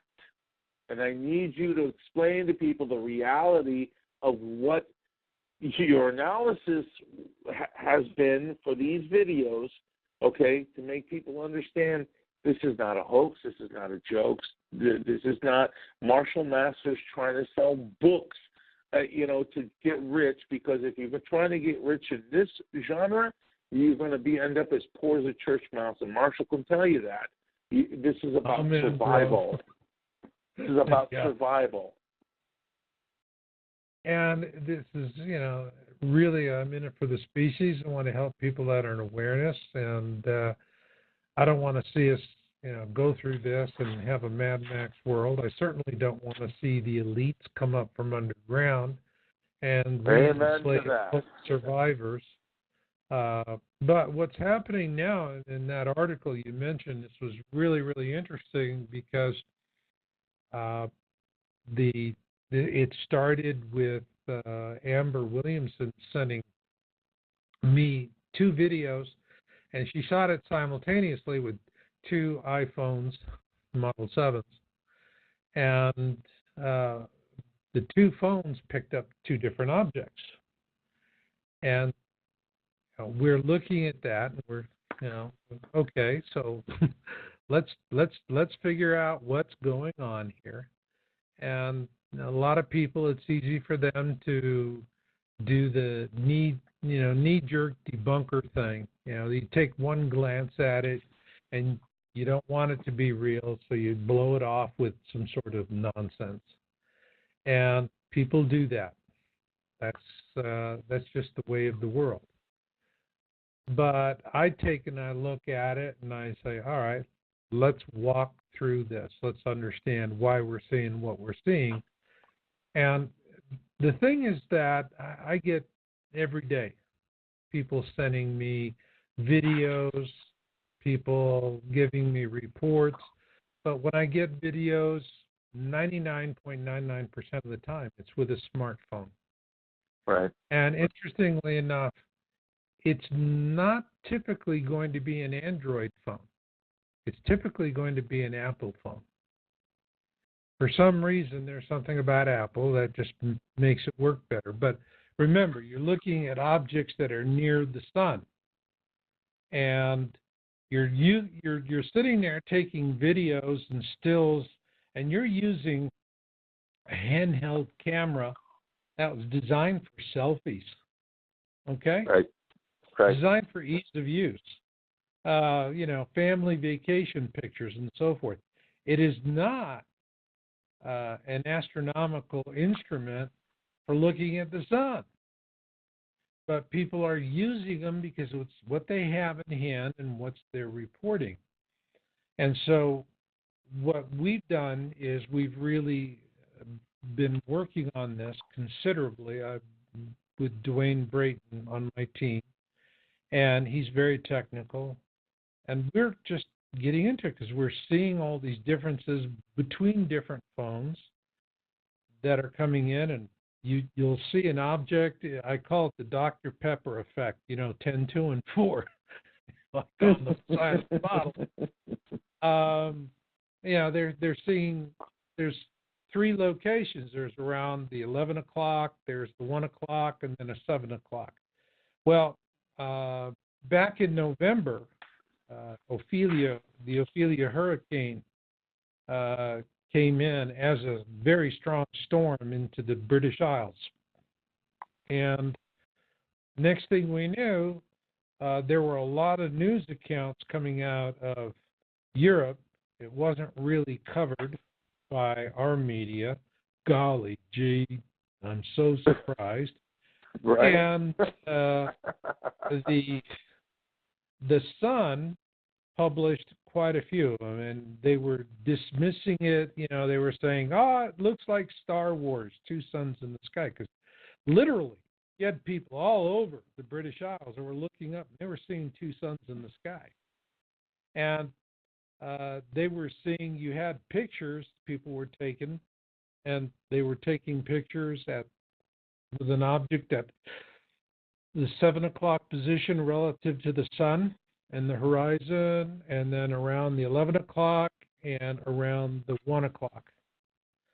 And what we did when we started diving into what was making these smartphones operate so differently was that we found out that it's 3 different objects, and we corroborated it with observations here in the United States. The 3 objects that were seen in England have been seen here in the same positions. And just to interrupt for 1 second, Marshall, those same 3 objects or more, I believe, were taken from a plane, photographed from a plane through a plane's plexiglass window, which doesn't give the reflections, because of the way those windows are designed, they don't give that reflective source to create a flare. What was videotaped from that plane was actually very real. Just wanted to interject that. And that was going back, to 2013 or 2014. It was a few years back, but that was mind-blowing. That was right. Those objects were, the thing about plexiglass is that it's much better than glass. All right, that's the reason why if you go to get a large aquarium for your house, it's not going to be made of glass, it's going to be made of plexiglass because visually it's better. You don't have the distortion and glare problem that you have with glass. Right. And so if you're shooting out of a car window, you're shooting out of a window in your home, a lot, people say, look, what do you got? And I go, well, it looks like a water spot to me. And that's what happens a lot. But from an airplane, that traditionally has been the best source over the years. However, now what we have is a huge amount of smartphone observations. And the thing about smartphones is that smartphones are like zebras. They all have stripes and they kind of look alike, but no 2 zebras are exactly alike. The thing about smartphones is it doesn't matter if you have 2 iPhone 7s that you're shooting with or whatever. You have manufacturing in China, which does not have a huge reputation for quality control and consistency like Germany. And you're going to have variations in the OEM suppliers that are supplying the components. Within the components, it'll be different batches. Within the batches, that can be different. If you get a prescription for eyeglasses and you go to the optical store and you ask them, do you grind do you grind that lens to the exact precise prescription that my doctor gave? And what they're going to tell you is, by law, they're allowed an allowance, or there's a range. So they get it close enough that it's going to work and your eye can adjust to it. But that doesn't mean it's going to be dead on exactly what the doctor has specified. And this is the way it is done. So you have variances. You have with lenses, how the lenses are made, the coatings, the cement. It could get right down to what are the environmental conditions in which the lenses are being assembled, how much humidity and dust is in the room, and so forth. So and then you have all of the imaging processing hardware and software, plus the phone is going to have a whole lot of user-definable settings. So you're changing hue, luminosity, vibrancy, auto exposure, autofocus. I mean, all of these things that can shift everything. So this is what we find is why with all of these smartphone videos that are being made of objects near the sun, there's such this diverse range of things that are going on, because these phones are like zebras, as I said. No two are alike. So one phone may pick up a certain shift. It may be looking at visible light, and it's going to have, differences in how it's handling infrared, or on the other side, how it's handling ultraviolet. And that can cause differences in terms of what that phone is actually going to pick up and what it's going to image, what its contrast level is. So there are so many variables with these things that it's impossible to use smartphones with the same kind of expectation that you would have with an expensive telescope that's designed to do that. So you have devices that are really not designed to do that. So what are they good for? Are they credible? Of course they're credible. Not if you're going to take a look at each and everything that they capture, and you want to go granular in the level of detail down to all these different things. And by the way, all of the granular details are pointless, because the manufacturers are not going to give you that information. Yeah, but they're not going to tell you who their OEM suppliers are, and they're, where, they're going to say, oh, yes, your phone had a camera made by this company, it came from this batch lot. That's proprietary and confidential information to the manufacturers. So what is the smartphone good for? It's good for patterns and trends. You're absolutely right. If you have enough phones that are picking up the same thing in the same area of the sky, now you got a recurring pattern, what I call a drumbeat. And that's what I'm looking for. Does this corroborate that? So in this article that I just posted up on the site, all right, and I'm glad that you read it. We are showing that people were making naked eye observations in the UK. They were seeing two suns in the sky with their own eyes. But and it depends on what's in the sky.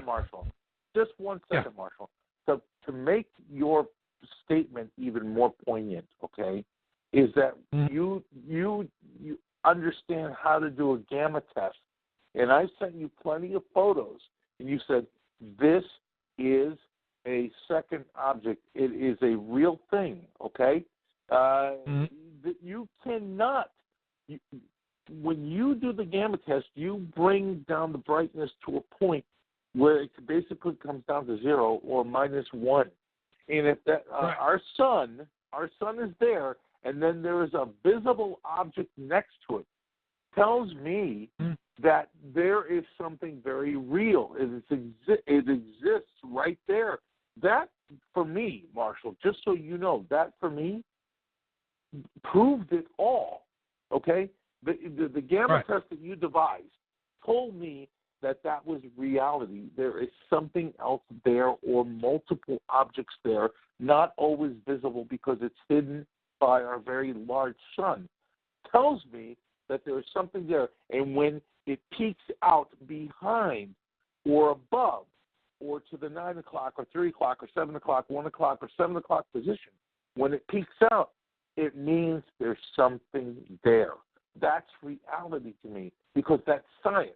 It's not, even forget all the photographic evidence of people catching something that they didn't understand, or was it their smartphone that there was, it was creating an illusion. Forget that. If there is, it's provable that if it's a hot object, right, hot, like you always say, it's hot, and you bring that gamma down to zero, and there's something next to it, you bring it down to zero, and it's still there. There's something there, folks. That's reality to me, Marshall. There's something there, but I do want to say that with gamma testing, it still works perfectly well with a good camera like a Nikon Coolpix or something, where you have a good camera with a lens. With smartphones with gamma testing, what I started seeing once we got out of generation. Have you ever viewed Dawn Hull's pictures? Soho? Dawn Hull. Well, have you ever viewed any of her photos? Who is this? It's a woman. Her name is Dawn, D-A-W-N, Hull, H-U-L-L. Okay, and she's taking pictures?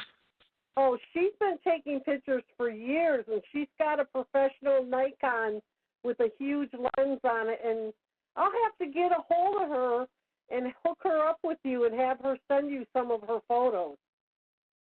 Yeah, do that. I am always basically working with what people are sending in. I will say that I reject are so good, Marshall, that she's got the men in black harassing her. Well, that wouldn't surprise me. I mean, there's a lot of suppression on this. I get it. There's one of the things that started in the last year.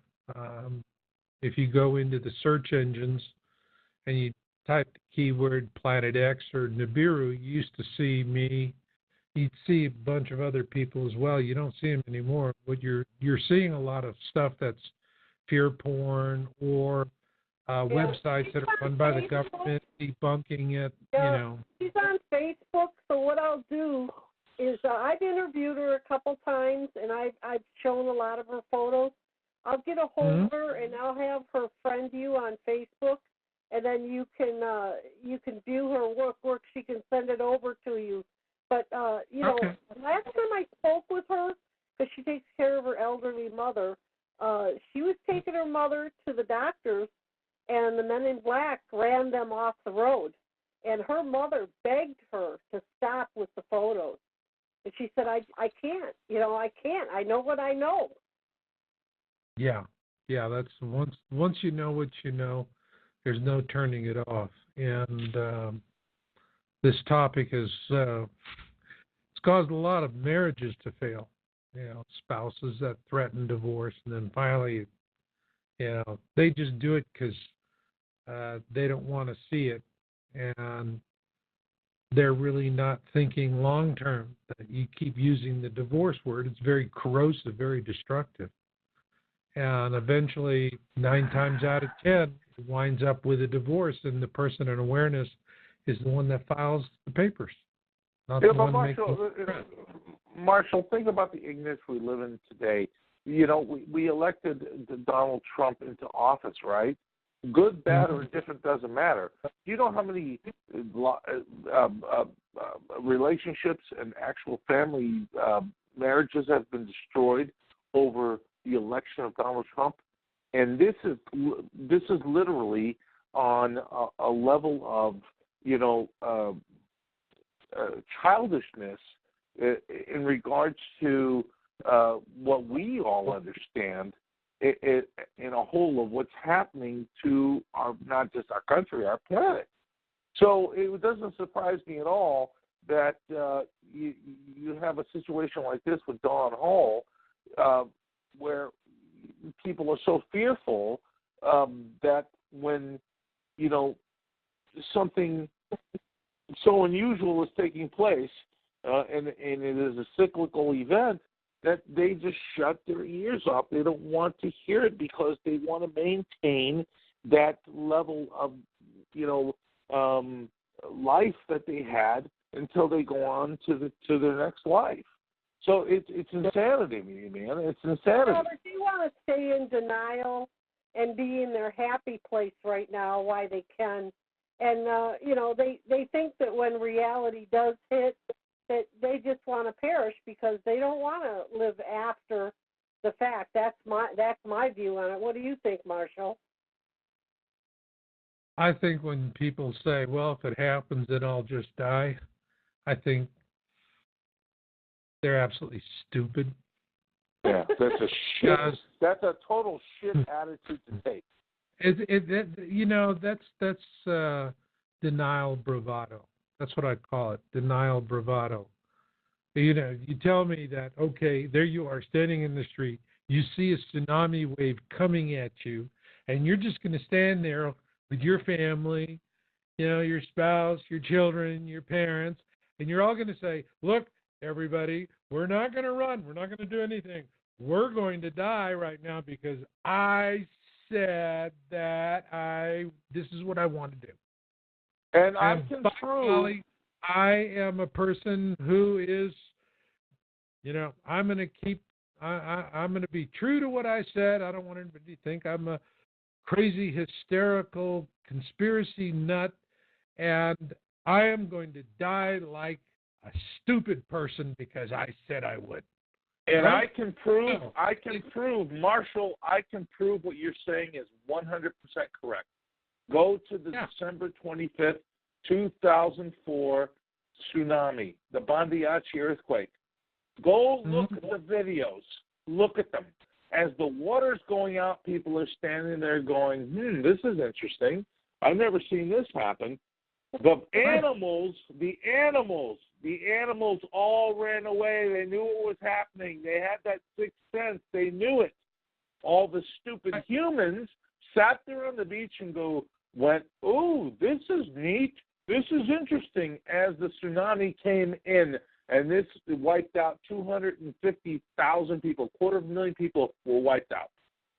Right. A lot of people, they're just looking at it and go, oh, great, get a basket, free fish. Exactly. Free fish for 5 seconds. Yeah, free fish for 5 seconds. But that's what people do. With Planet X, what we're talking about is, and for those in awareness, which you need to understand, because, you, in the eyes of deniers, you're absolutely crazy. You look at deniers and you think they're crazy. What's really happening? What's really happening is that the conversation of Planet X, and people who are in denial, when you mention it, they know enough to know what you're talking about. Yeah. Okay? And they know enough that they don't want to go there. And the reason why is this is an Ingram, a memory Ingram, all right, in the racial memory of our species. It goes back through our ancestors who learned the hard way, when you see something in the sky that you don't usually see, dying time typically is near. Bad things are going to happen. And so we have a natural fear of things. That was the reason why during the early days of the internet, astronomers would be talking about an asteroid that was in a potential Earth-crossing orbit, and it maybe on initial observation had a 1 in 30 chance of hitting the Earth. That was it. The tabloids in England were going, we're all going to die. And they would sell tons of paper because they knew how to pound on that fear Ingram. All right. And NASA did respond to that by throttling the astronomers and telling the astronomers, you're going to report it to us. You're not going to talk amongst yourselves. And if you don't talk to us, welcome to the exciting world of fast food. That's how you're going to pay the rent. And so people see it and they immediately get that twitch that goes right to the core of their psyche. They know instinctively what it is. And they know that it's something they don't want to see and it is something they don't want to deal with. And so that is the reason why when people are in denial, they are so ugly, nasty, aggressive. With people in awareness who are just saying, how about just looking at evidence, looking at empirical data? It's like, no, they don't want to look at that. So that's the reason why people don't look up to see the chemtrail spraying. How do you convince people chemtrail spraying's going on if they don't look up in the first place? Are you going to get them to look at the facts? If they don't want to look up at the sky to see what's over their own head? So that's where a lot of this fear manipulation and control is from. If you're in awareness, you're free of that. But that freedom is not a happy freedom. Let's be honest.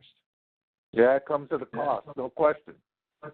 How many times have you really, be honest, Robert, how many times have you thought to yourself, man, I wish I could climb back into that bubble of ignorant bliss?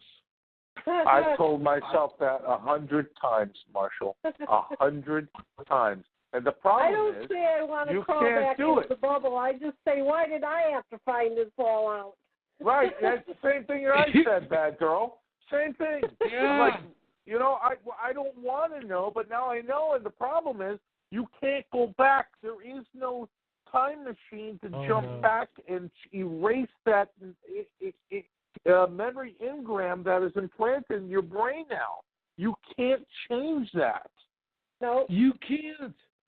You can't, and that's what people in denial, they don't understand. That's the reason why couples where there's one in awareness and one in denial, you have a denier spouse, it's the reason why the marriages fail. Because, you see, the denier is not going to look at anything rationally. They're not going to look at anything intentionally because they have this memory engram in them that has gone red hot and going, danger, Will Robinson, danger, danger, don't look. Okay? That's what's really happening. So what they do then is they don't want their spouse who's in awareness to talk about it, to think about it, to look at it. They don't want anything about it in their own lives. And so that's the reason why they start threatening with a divorce. It is an irrational response. It is a stupid response under normal circumstances. People understand. If you start using the D word in your marriage, it's not going to last. And the sad thing, Marshall, is the one that denies calls the one that knows crazy. Yeah, and it goes on that way, and it goes on that way, and what happens is the denial spouse is exasperated. It always starts in a process. It starts with, oh, gee, this is nonsense. Then it's like, I really wish you would quit doing this. And after that doesn't work, then it's out, if you don't stop this, I'm going to divorce you. All right? And that's the next stage it goes on. And so the denier keeps saying it and saying it and saying it, thinking that, well, maybe I'm not saying it often enough or loud enough. And because it's an emotional reaction, they're not thinking ahead going, yeah, I'm really destroying my marriage here. I'm taking the magic out of it pretty fast. And because they're only seeing it from their standpoint. Now, for the person in awareness, and like I said, 9 times out of 10, they're the first ones to the courthouse to file. Do they do it because they are vengeful and angry, and I'm going to show you, and I'm right, and you're wrong, and all of that. No, they don't do it. It's a very sad time in their lives. They're having to end a relationship with somebody that they love, and they're doing it for one reason. They just want peace of mind. That's it. That's it. That's it. I don't want to hear the hysterical threats anymore. And the only way to stop it is to give you, you say, fine, we're going to have a nuclear war. Let's have the nuclear war. Let's Okay, destroy. we have a caller that called in. Let's take this question. Huggy Bear, you're on the line. You want to ask a question? Hello, Huggy Bear? Can you hear me now? Yeah, Hello? yeah, honey, we can hear you. Oh, hi. Hi, Badbaby, Robert, the group, and Hi. hi, Marshall. I'm one of the ones that have been in awareness since I was a teenager. I knew. I was a knowing, and I would have surreal dreams. I mean, hair standing up, dreams that seemed like they last for hours about what was going to happen. I just didn't know what I was witnessing. And I'm extremely aware, and I've been aware since 2013, seeing things in the sky myself, including 2 separate sunsets. And you hit a point. I bug out. I have my bug out equipment. I even have a wagon in case I got to go mobile, where I can carry things. And everyone thinks I'm crazy, sir. I have showed my family, forget it. I have begged. They've gotten mad at me, ordered me to get water out of their homes, bottled water, you name it. They don't want to deal with it. They won't look at videos I take or pictures. They won't. They don't want to hear well-named people like yourself. They're in.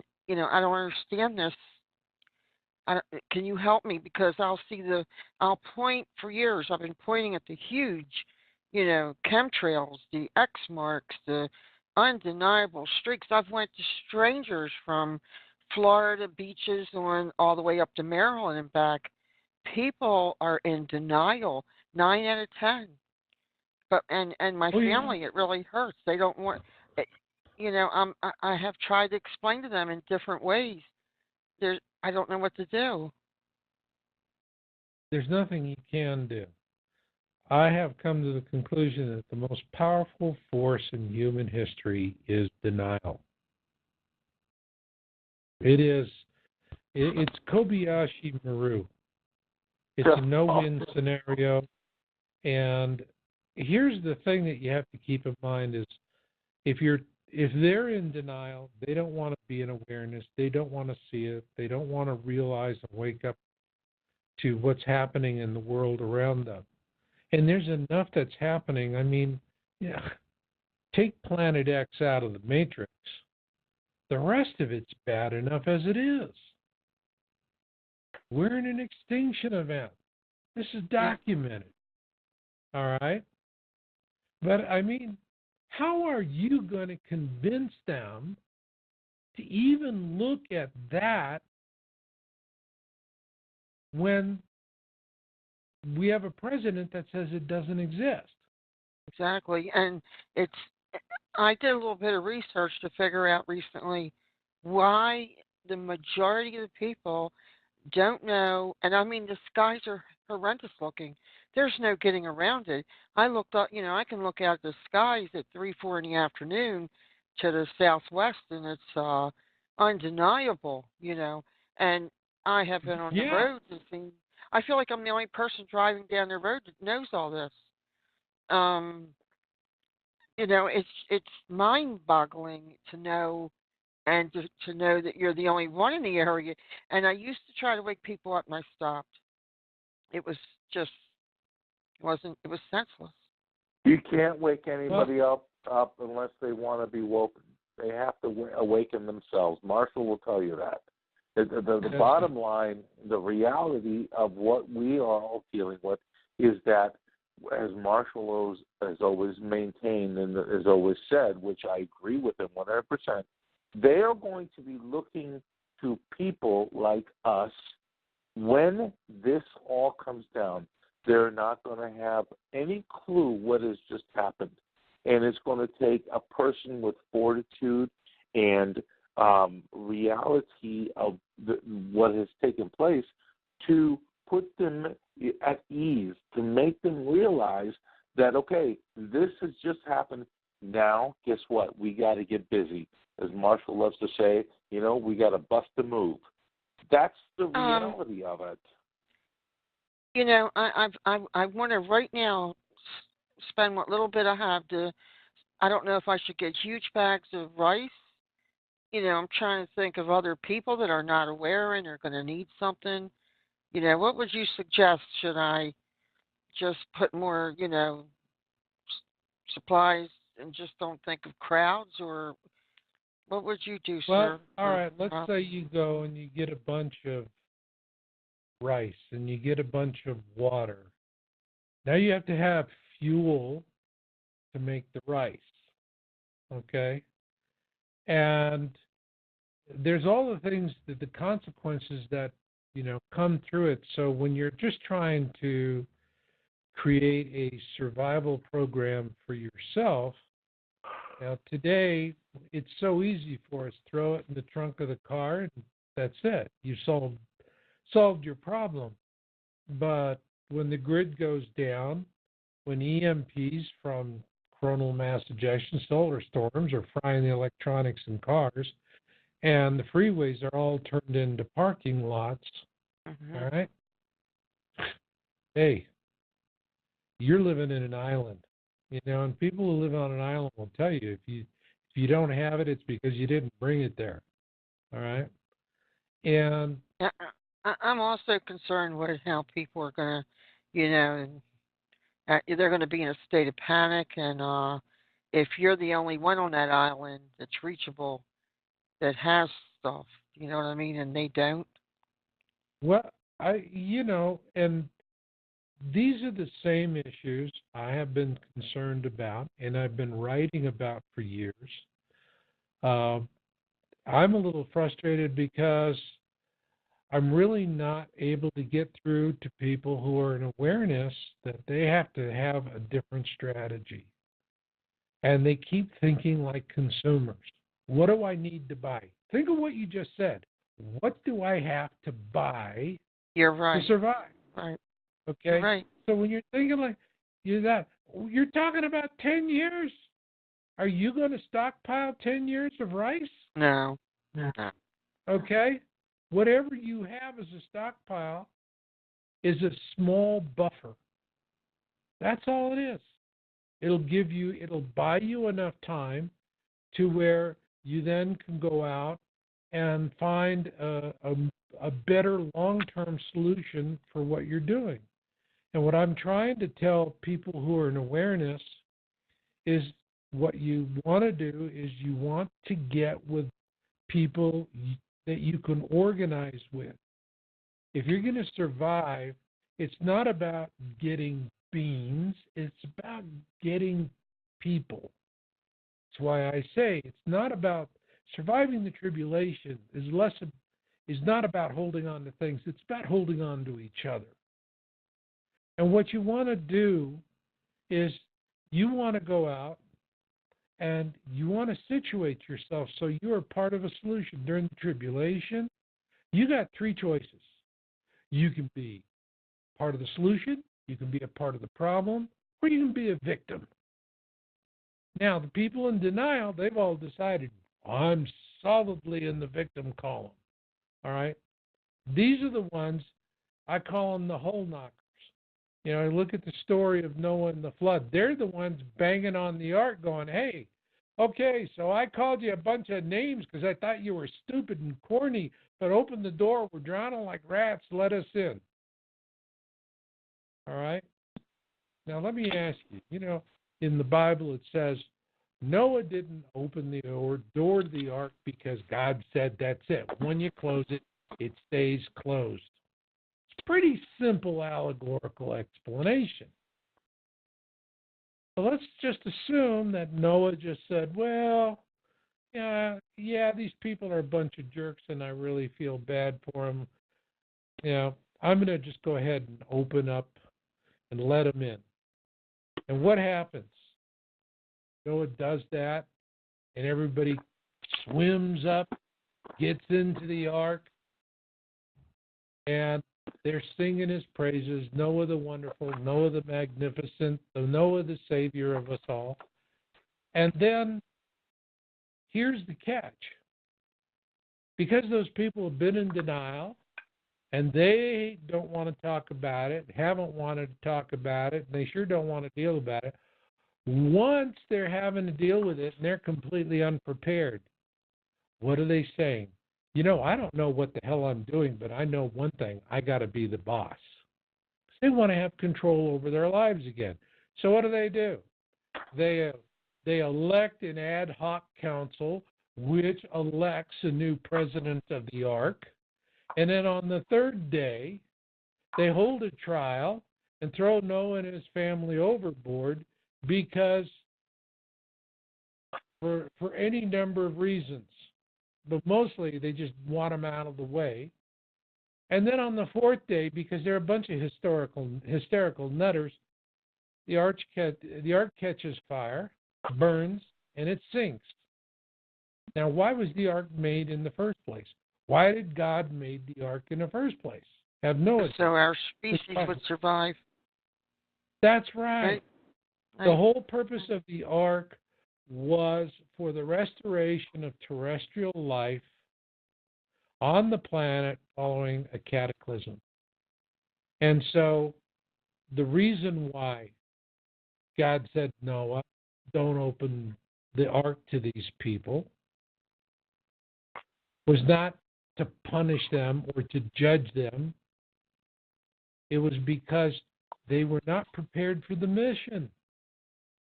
And because they were not prepared for the mission, they would be self-destructive and ruin the mission, burn the ark, sink it along with everything, and then the mission fails. All right? So you're dealing with people who are saying, look, when it happens, I'm just going to die. It's like, right. I've heard that before. What you really want to do with your awareness I think if we could, if all of us pardon? are familiar with a cave, I even thought of, a local cave. Yeah, but see, you're thinking about what you're thinking in your own material view. You're thinking about saving yourself and maybe a few other people. Okay? There's going to be some real nasties. And when food gets scarce, there's going to be cannibalism. Yep. Right? One of the first places we'll see cannibalism in the country actually be Las Vegas. Well, that's right. too close to me, Marshall. That's way too close to me, so thank you for that. You're welcome. Okay. And, don't bill me. But the thing here is that what I'm trying to do, particularly with my book, Surviving the Planet X Tribulation, I'm saying you're in awareness. I'm giving you a strategy, not just for survival for yourself. People go, well, I have to survive this. I have to survive this. This is not like, earthquake survival strategy in California where you get 3 days worth of water and flashlight batteries and granola bars. All right? We're talking about 10-year decade. You're talking about if you're going to make it, you're making it with other people. And so what you really have to do is you have to say, okay, here I am. I have my awareness. What am I going to do with it? Well, what you want to do is go, I have this knowledge. I'm studying this. You're finding, for example, an independent church. You like the people. And whoever the leader of the church is, you determine that this is the kind of person who will look up at the sky when everybody else is looking at the sky. And instead of saying, well, I'm going to believe whatever the government tells me on CNN, they're going to look up at the sky and go, I'm going to believe my own lying eyes. I see a clear and present danger, and I need to get my flock to safety. All right? And those are the kind of people you're looking for. The churches have 3 huge advantages. The first thing is they have an established chain of command. They have a leadership structure. Yeah, it's political, always is. What's not? But they have a respected structure. And by the way, for secular communities, survivalists, the number one reason why their communities fail is not because of beans, bullets, and bunkers. They do that very easily.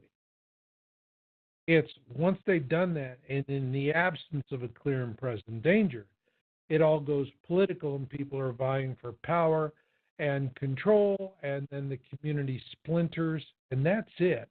It falls apart. So leadership's important.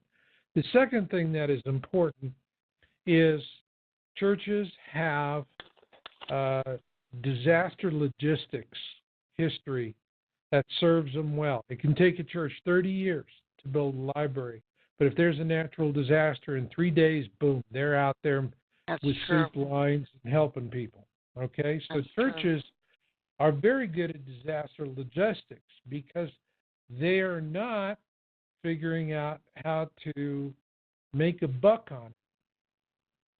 All right, they're just out there to be in service. And the third thing is they have a diversity of skills.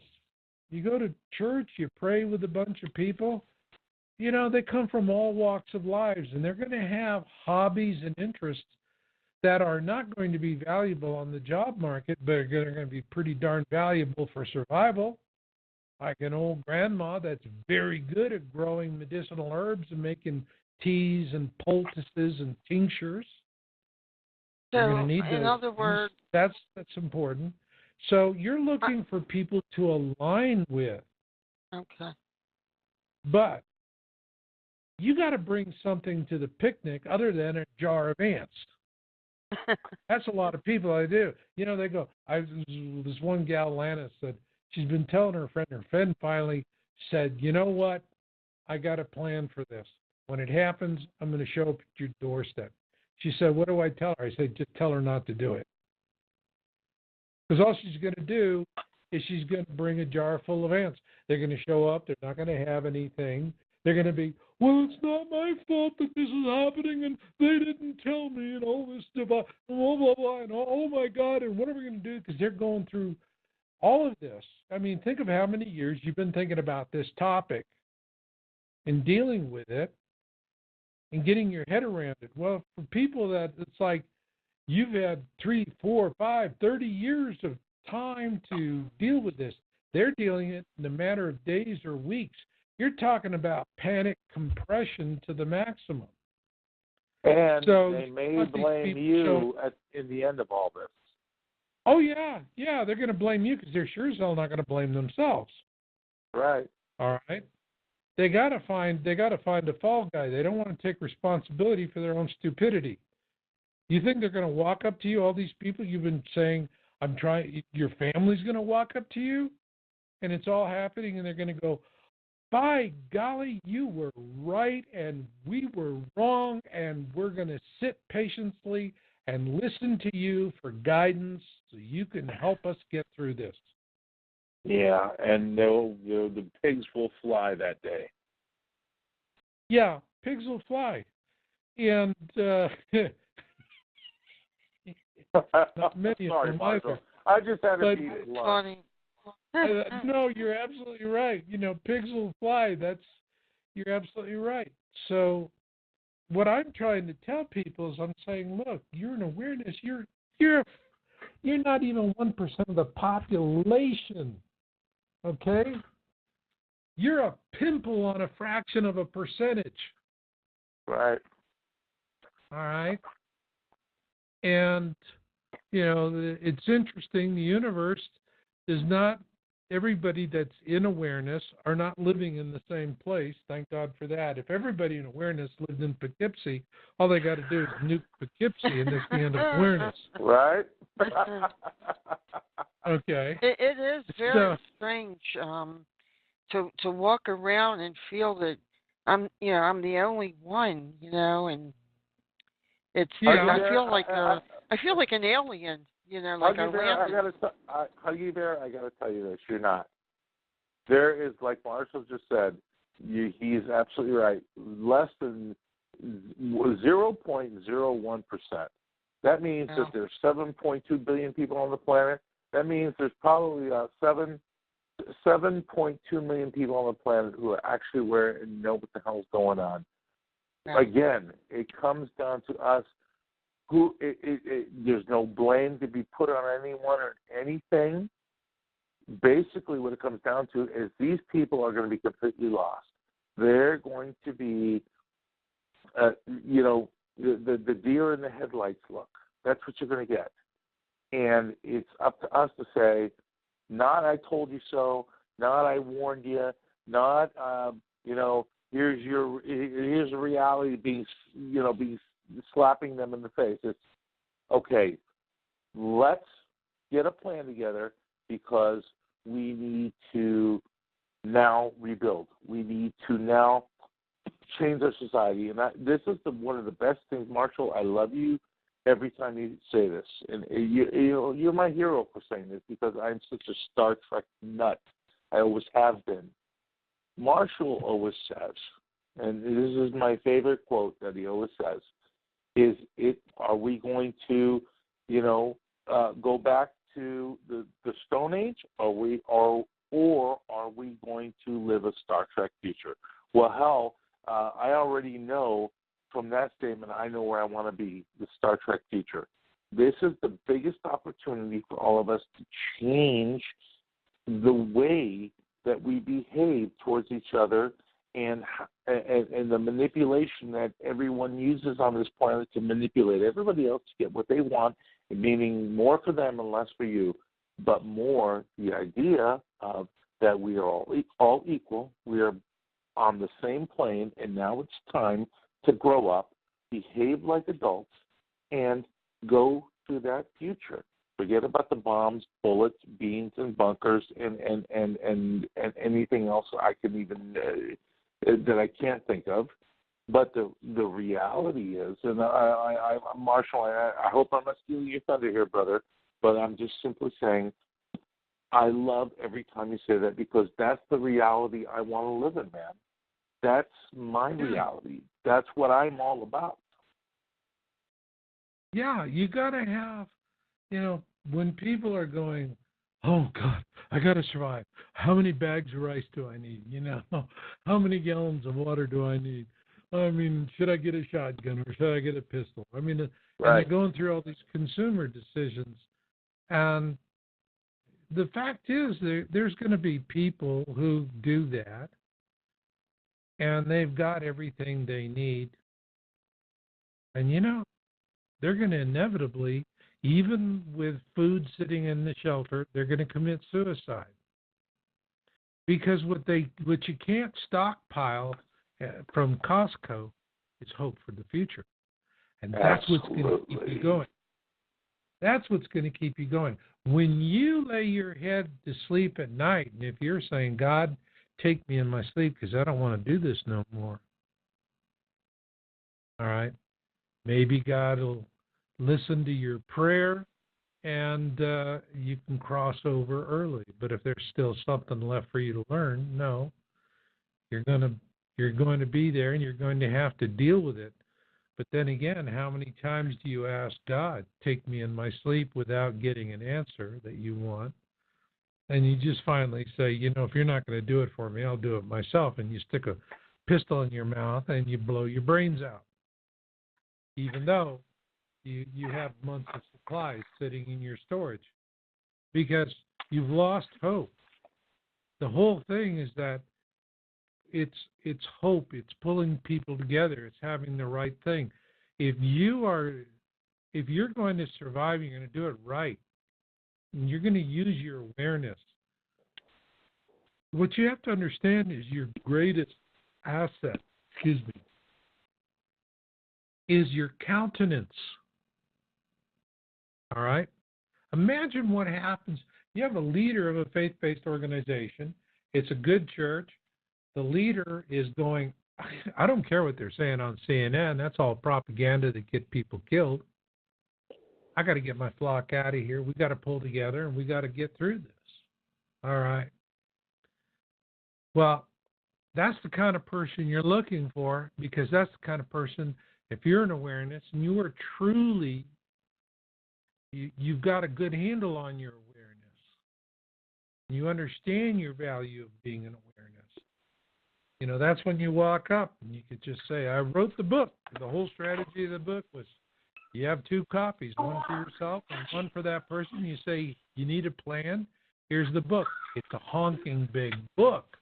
Somebody looks at that and goes, my God, it's going to take, I don't have time to sit there and read it. They sit there and they look at you and, you know, your dog-eared copy's got Post-it notes all over it. And you're saying, hey, look, this is a plan for you. I know it like the back of my hand. You got any questions? I'm at your service. And when you're saying that, you're not saying it like the other people in their leadership council who have been in awareness, who are not in awareness, been in denial, and they're racing around blowing a bunch of happy nonsense out their backsides and trying to sound clever.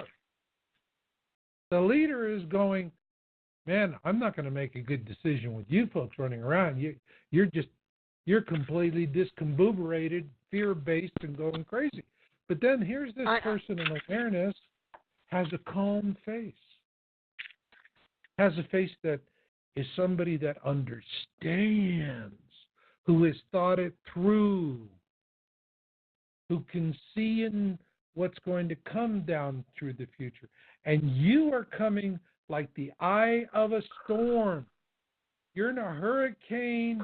If you're in the hurricane, you're getting beat to hell. But in the eye of the hurricane, it's calm. It's peaceful. You show up. And you are the eye of the storm. And that leader goes, this is someone who's knowledgeable, thought this through, understands all of this stuff. This is someone who's going to be valuable to me as a teacher, mentor, comforter. That's your role. You're not a leader. And you're helping them to make good decisions because that leader understands. There's only so many bad decisions before everybody dies. That's about survival. Survival is learning what hurts, learning what works, and the goal being that you learn enough of what works before what hurts kills you. A leader is going to understand that. And you are going to come in as a voice of calm and reason and knowledge and understanding and insight. And you are going to stand out. One of the things like a sore thumb, because everyone around you is going to be going, blah, blah, blah, blah, blah, blah, blah, and there you are. You're just calm. And you know what you're talking about. Everybody else, you're calm. You know what you're talking about. What happens? Now you're entering into that community, and you're not coming in from the bottom, scraping dishes in the kitchen. You're coming in at the top at a leadership level. And when you're doing that, and all of a sudden that leader is going, I want you on my team. And you say, I'd like for my family to join me. What are they going to say? No, we want you and they can die? Of course, they're going to let your family in as well. So there is a survival path for people in awareness.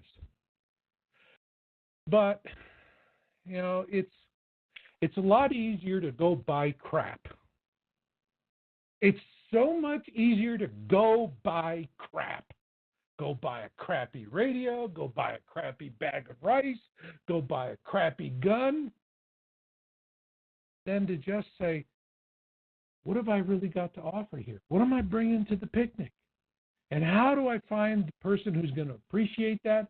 And how do I present it to them? And how do I make a difference? And that's the thing I'm trying to get over to people who are in awareness. Stop thinking like crappy consumers. You're selling yourself short. Thank you. You're right. because none of that's going to be.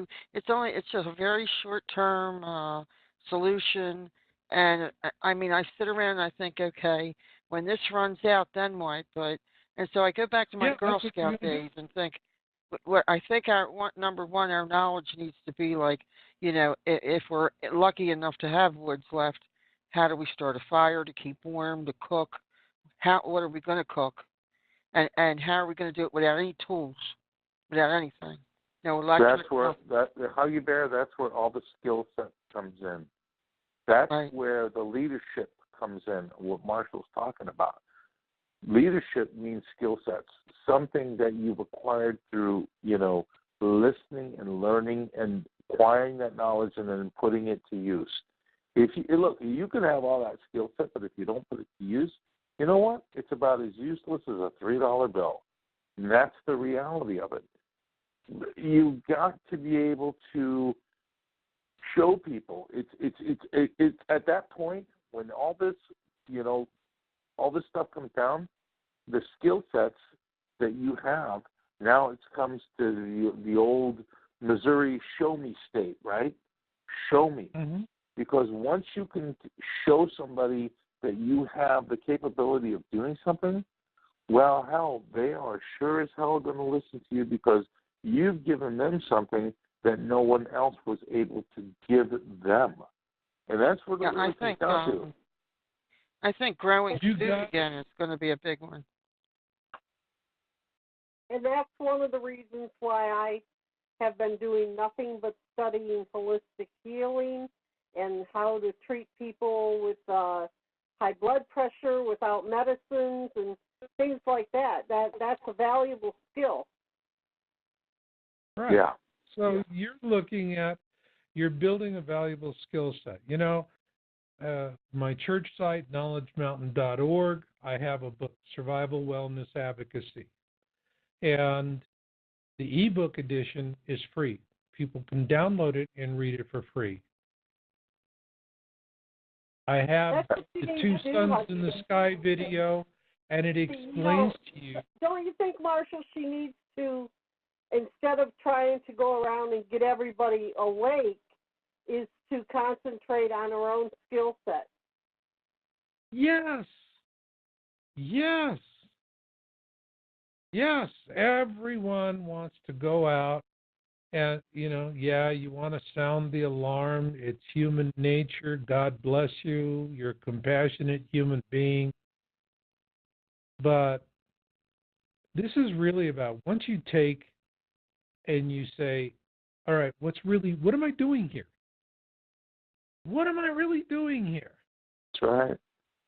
Okay. Am I in it for the species? Am I in it to make a difference? Do I want to see a good outcome to what is going to be a very terrible time? And what am I prepared to do? And bottom line is, if it's our time, and we've learned what we're supposed to learn here, and it's our time to go on to the next plane. That's the bottom line, then we're going to go on. And if we haven't finished our learning, then we're going to stay here and we've got more work to do. So, either way, it's fine with me. Well, it's having a noble purpose to the sacrifice and what you're doing. And people who are going to survive for the sake of survival. I talk to people who go out, back in the lead up to 2012, I did a lot of relocation webinar analysis work with people who had money. And I liked working with them. People who have money, you're not going to hear, well, it seems logical to me that, and these other stupid things. They're very well researched. They think things through. And, when I'm talking to them, they're wanting to know, did I pick a good location? I knew that typically if they were talking to me, they had already found a location and that They had earnest money on it, and they would talk to me before they went to escrow and closed on it, with the understanding that if it didn't work out, then you can't recover your deposit, then that's the cost of doing business. But they're smart. Typically, they probably have it set up so that if they backed out, they could recover their deposit. But that's about when they would get a hold of me, and they only had one thing. It's like, so I got a good location. Now, what I didn't talk with them about was, all right, so there you are. You're going to go into your underground bunker that you've spent at least $500,000 to build. That's poor boy. $500,000 is poor boy. And you've got 2 years of food, fuel, water, and all of this stuff. You got a 10-year tribulation. So if your supplies are going to get you 2 years into a 10-year tribulation, guess what? You're going to be coming up to ground because you got to forage and scavenge. And what are you going to find up there? Well, you're going to find whoever was tough enough to survive. And most likely, when you come up from underground, someone up to a mile away is going to smell your very healthy body because you've been eating organic MREs. And then the dying happens because they're looking for you. See, communities that are surviving and they're on their own, they're not going to look for you. The predators, the gangs, the cannibals, the thieves, the hooligans, the ones that are just going to find you and they're going to take whatever you have, do with you whatever they want, and then they'll eat you, kill you, whatever. And so all you've done with your $500,000 or $1 million supplies and bunker and all of that is that you've made yourself a food source for monsters. That's really what it is. But those monsters are going to know there's a community of 100 or 150 people out there. And yeah, they got a bunch of old bolt-action World War II Mosin Nagants. But you're going to go charge into 30, 40, 50 adults holding 30 caliber bolt-action rifles. That's going to be mighty painful. That's a hard target. Why bother with that hard target when you could go find these people who spent $1 million to build a bunker? Now they got to come up because they ran out of water or the machinery broke down. Yeah, machinery breaks down. Or maybe they're sitting there and they were going, well, we have to have X number of calories a day, and they completely missed the point that you're under these kind of conditions with a lot of stress. Your calorie demands are going to go up. You're trying to survive. You're working. You're expending energy.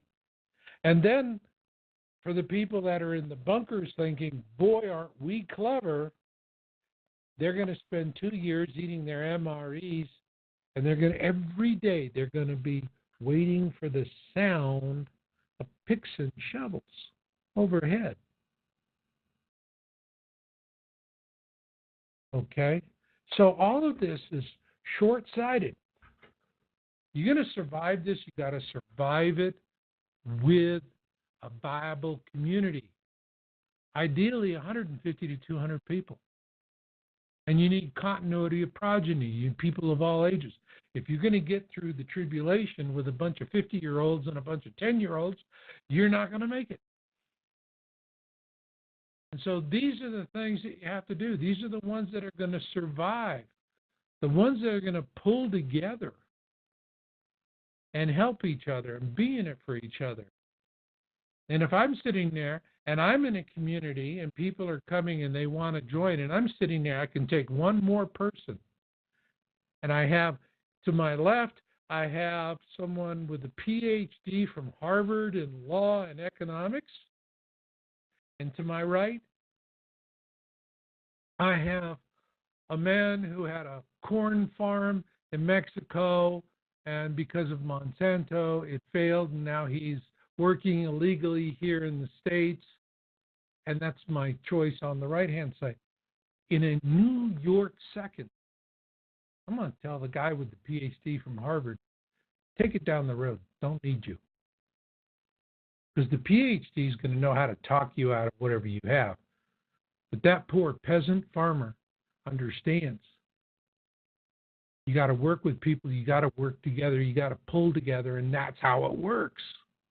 And they're going to know the land. They're going to have a feel for the land. And that's what you're going to want.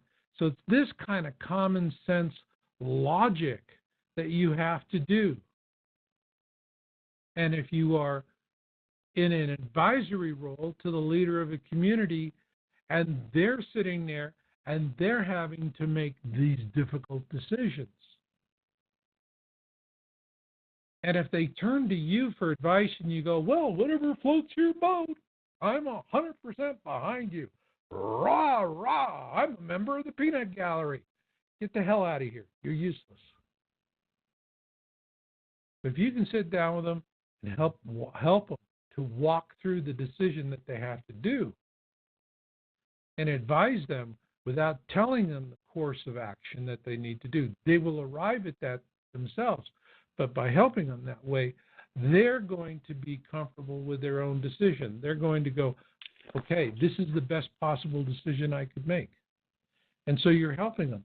There's a lot of personal growth that you have to invest as someone in awareness to take your awareness and make it a viable skill that you are going to become a part of the solution.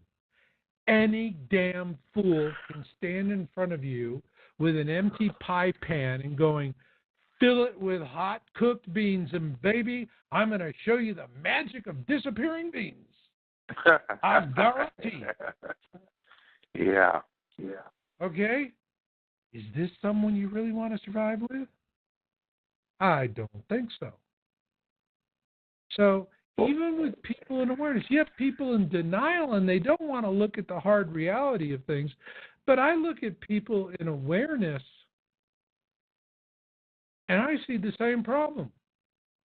I see people in awareness. They spend all day on YouTube looking at fear porn. Oh my God, there's enough of it. Yeah. Okay? Excuse me. Sometimes a smudge on a cloud is a frickin' smudge on a cloud. Okay? How many smudges do you got to look at? Exactly. But you're using your time on YouTube not to look at ridiculous fear porn. There's a whole bunch of feed the beast jerks out there right now because awareness is coming up. People are in fear, and they cater to it. They make very good livings on the AdSense revenue. At least they used to before Google shut things down. All right, but you could be on YouTube and you could be looking at how to sharpen knives, how to make campfires, how to build a shelter. There's immense amounts of useful knowledge on YouTube. But you have to discipline yourself. So if you're in awareness and you're saying, I'm in awareness, I'm going to spend all my time on YouTube mentally masturbating with fear porn, okay, double dumbass on you. You're setting yourself up to fail. Marshall, you just said my favorite line from the Voyage Home Star Trek. Double dumbass on you. Yep, that's my 4. favorite line from that movie, man. Same here. It is. I love that scene. Double dumbass on you. That's my. I tell you, I fall asleep with it almost every night because I just love the movie. I love Star Trek, and that was my favorite line. I can't believe you just did that, man. That was unbelievable. You know. And I got a tire iron, so don't you know? Yeah, I got a tire right where I can get at it. You're not trying to do any of that military dipshit stuff. No, ma'am, no dipshit. No, ma'am, no dipshit. You know? No, ma'am, no dipshit. Oh, that was phenomenal. Oh yeah, I'm the same way. I've probably seen it 100 times. Love that. Oh And yeah, me too. So, that's the thing I am trying to get through to people who are in awareness, and I see them making the same stupid mistake that the people who are denying them and criticizing them are making. Two stupids don't make a smart. No. Right? So if you're in awareness, comes back to the basic formula. Are you a part of the solution? Are you a part of the problem? Or are you a victim? There will be no shortage of victims. And like cockroaches, there will be problems. So there you go. You're saying. Well, you said it right, brother. And you said it right, Okay, you know what, you guys? We have gone over half hour over the show time. And this has been a great show, Marshall. A lot of good information. We're going to have you come back again. Absolutely. Double dumbass on everybody who don't listen. Double down, a bunch of double dumbasses. That's all I could say. A bunch of double dumbasses. Yeah. So, if you now, just Marshall, start thinking about how are you going to make a difference? Exactly. That's where you. Now that's look, where you start. Absolutely. Now put out the website again, and I want you to let everybody know where they can watch the latest YouTube videos of these incredible women, just normal housewives, in this case, who happen to catch this and happen to understand that there's something really weird going on, and they came to you because of other people, and you did these incredible videos with just plain and simple videos. Just laid it out where they can see it on YouTube and where they can find you on the website. And I posted it in the chat, but for everybody who's not in the chat listening, put that info out because I want everybody to go out there and get their heads on straight, get it screwed on straight, so they know what they're dealing with, my friend. MarshallMasters.com. That links to everything else. You can see my videos from there, my books. MarshallMasters.com. Another thing you want to do is twosunsinthesky.com. Because tonight I'm sitting there talking about, well, you've got to go find a community to present yourself to. Well, that's exactly what I explain to people in awareness. What to do is how you're going to go out and you're going to find it. And what I do is it's a 3-part series, is I'm explaining not only how you're going to do it, but how do you go out and actually interview the leader of a faith-based organization to see if they got what it takes? Because there's going to be a lot of them that don't. There's going to be a bunch of them that are going to go, I'm waiting for the home office to tell me what to think. I would say 99.9, Marshall. But they're going to be the ones. And God bless them, God love them. There's going to be the ones that are going to go, I believe my own lying eyes. Yeah. We're in a clear and present danger, and I'm going to get my flock to safety. You find one of them, and then you present yourself the right way. You are doing more than survival. You are doing what you need to do as someone in awareness. It's why you were given the awareness in the first place. And there you go. All right. Thank you so much, Marshall, for your time tonight. Thank you, Huggy Bear, for your call. Robert, you're a delight as always. Well, look, I love you. Marshall, I love you too, man. You've always been honest, a straight shooter, and you never pull any punches. You tell people how it is, whether it's up to them to accept it or not. And that's, at least in my eyes, that's my reality. That's the way I see it. And, again, You continue to do what you do until you can't do it anymore, because guess what? Everybody will be doing the same thing. Like you said, we will be creating those communities, my friend. Yeah. And that's, so that's the reason why I wrote Surviving the Planet X Tribulation. A plan, an intelligence, a way to go about, a way, how do you capitalize on your awareness? And it's just like, it amazes me how many people in awareness don't really understand. They understand their deficiencies, but they don't really understand what they have of value. When is your new book going to be coming out, by the way, really quick before we end this? When is your new book coming out? This will be out in January of next year. All right, next month. Okay, wonderful. Terrific. We'll get you back out here in January, Marshall, and we'll promote that book again. Absolutely. Well, thank you. And be careful about firing up that 1,000-watt amplifier. That's a secret. There you go. Not anymore. All right, you don't have to tell everybody how bad I am. Right.